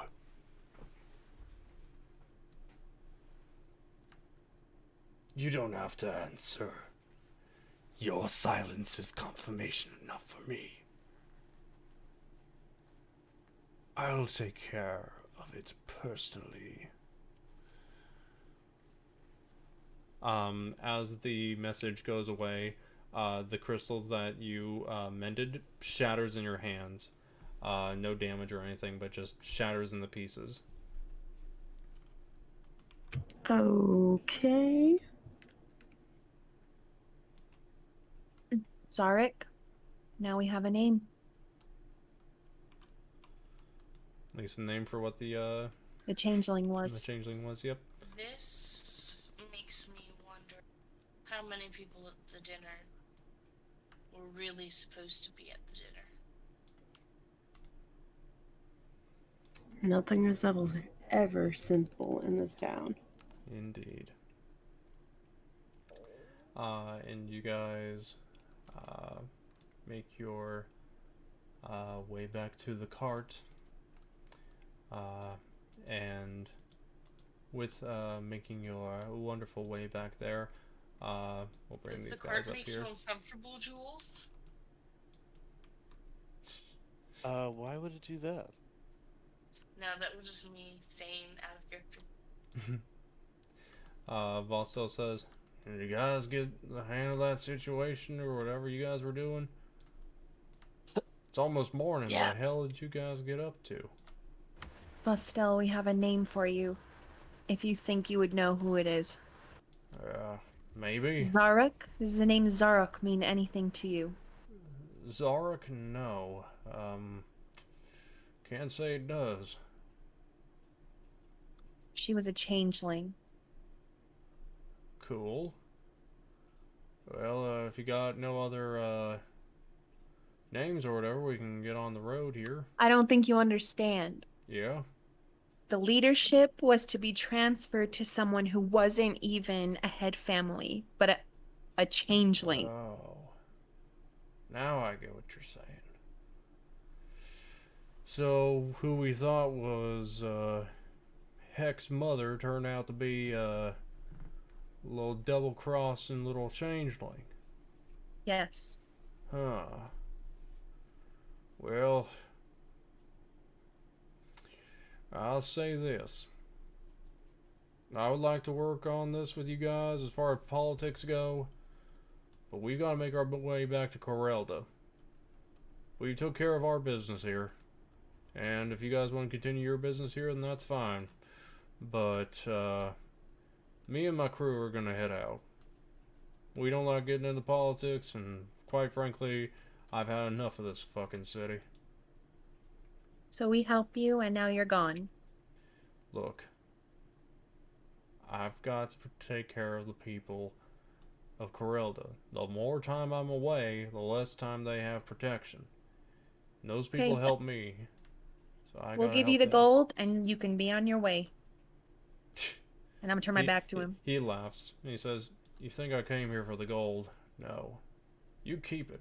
I came here for justice, and I found it." Give it to your people. Don't keep it for yourself. I said you keep the gold. Fine, we will keep the gold. Don't You think turn so? your back on us in a time of our need when you brought me back into this shit. Alright, alright.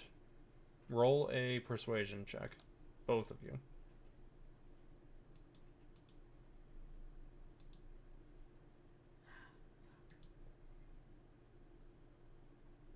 21.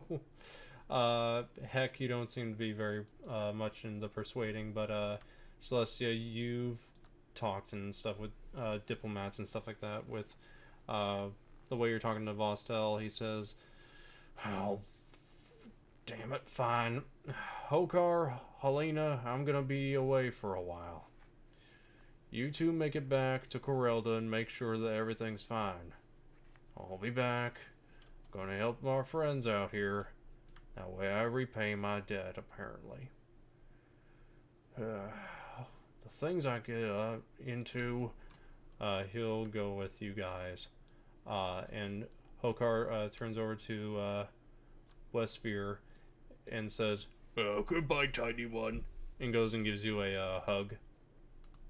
I'm gonna look at him and say, "Next time I'm in town, I'll have to drink again." "I'll drink you under the table." And he walks away.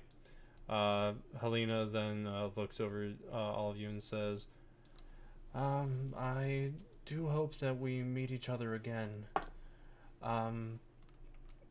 Here," and he ends up giving something to Cain. And it's nothing too special. But she ends up handing you Roll it.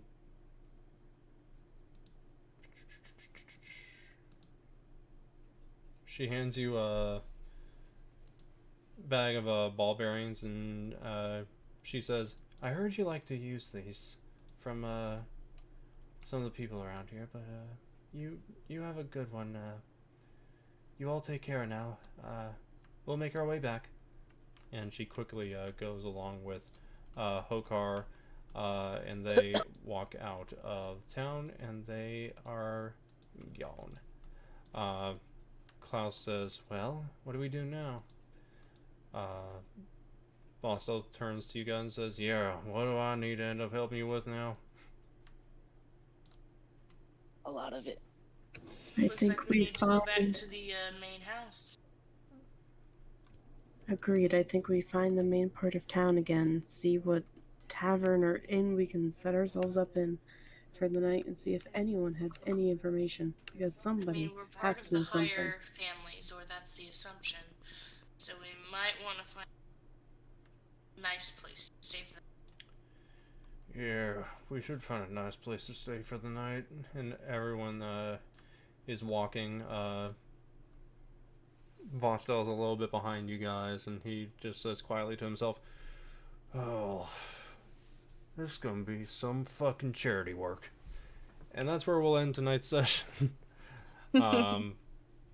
Did not expect things to turn the way that they did. Had a whole other thing set up, but boom, shakalaka, me not That's reading the joy of spells being correctly. a Yep.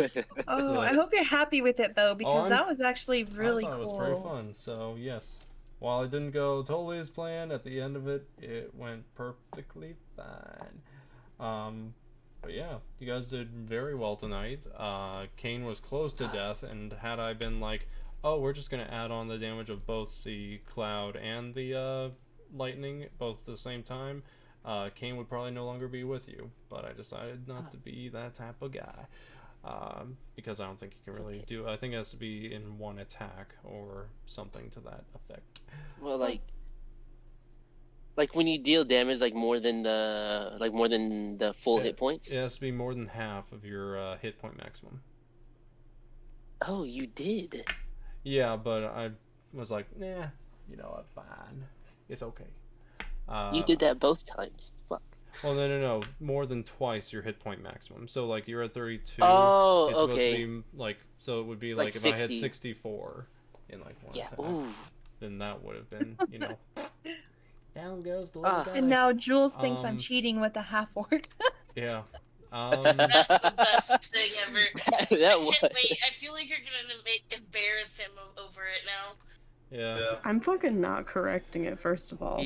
And second of all, I feel like Hekatae was so offended because I feel like you just coming out and being like, "Hey, are you guys open to a third?" I was like, "Is Jules flirting with That's why I was like, can I hear this shit right now? And he Yeah, grabs there's both of no her way. hands and is like, I mean, you're really beautiful, so I understand.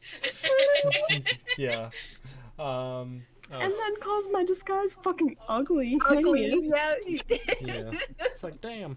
But no, you always Did gotta you remember the call best it part. God, but nice Yeah. jugs though. He Yes, said. the Nice massive jugs, though. jugs. Oh, Mega shit. Bobo. I'm dead. God. This is D&D, ladies and gentlemen. This is what I have to deal with. But, yeah. Holy fuck.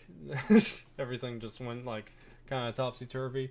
But that is fine. You guys got away with a fuck ton of gold. I hope you added that to your inventories, because I'm not going to... How are we splitting then between all? I don't need it. you I'm can gonna try- choose not to take any. You can split it between... Yeah, I I'll don't take want some it. gold, You man. guys. I mean, your potion is worth like 500 gold, I think. Yeah, I should sell Uh, it. Get this I'm I think pretty it's if sure. it's a Look it up. supreme- It's yeah, I'm Because gonna I pretty look want to up. get some expensive. better armor, so I can up my AC. Oh, I gotta Google that. I got a special plan for this silverware. Yeah, it is. It's 500 gold. Yes. Yeah. It's freaking Wow. crazy. Man, these dice tables don't really like me, and he's being nice to me. But yeah, that's where we're going to end it tonight. Before we hop off, though, we are going to do a roll for humanity.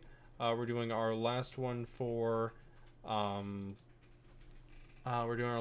Child's Play, and we're going to do one for Able Gamers.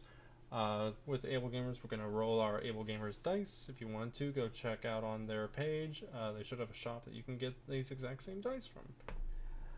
And that is a 16. So we now have $127 going towards Able Gamers. We are also going to use the same dice, and we're going to roll for Child's Play charity. And that is a 19 to bring us all together to $40 going towards Child's Play charity.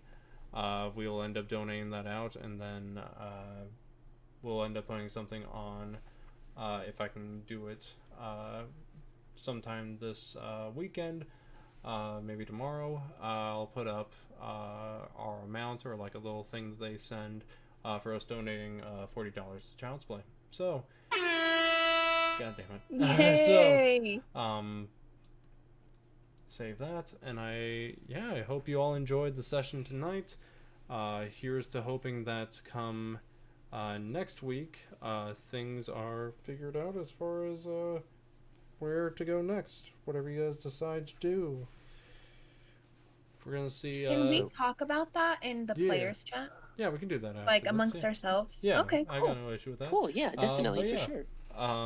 Let's do that. So yeah, thank you all on the stream so much for watching. We will see you next Saturday to see what happens on the. God, hang on a second. That get some water, because that was not. It sounded like a gag to me. Y'all forgot to say what we always Anyway, say. We will see you next week on The Curse of the Blightborn Court. But until then, bye everybody!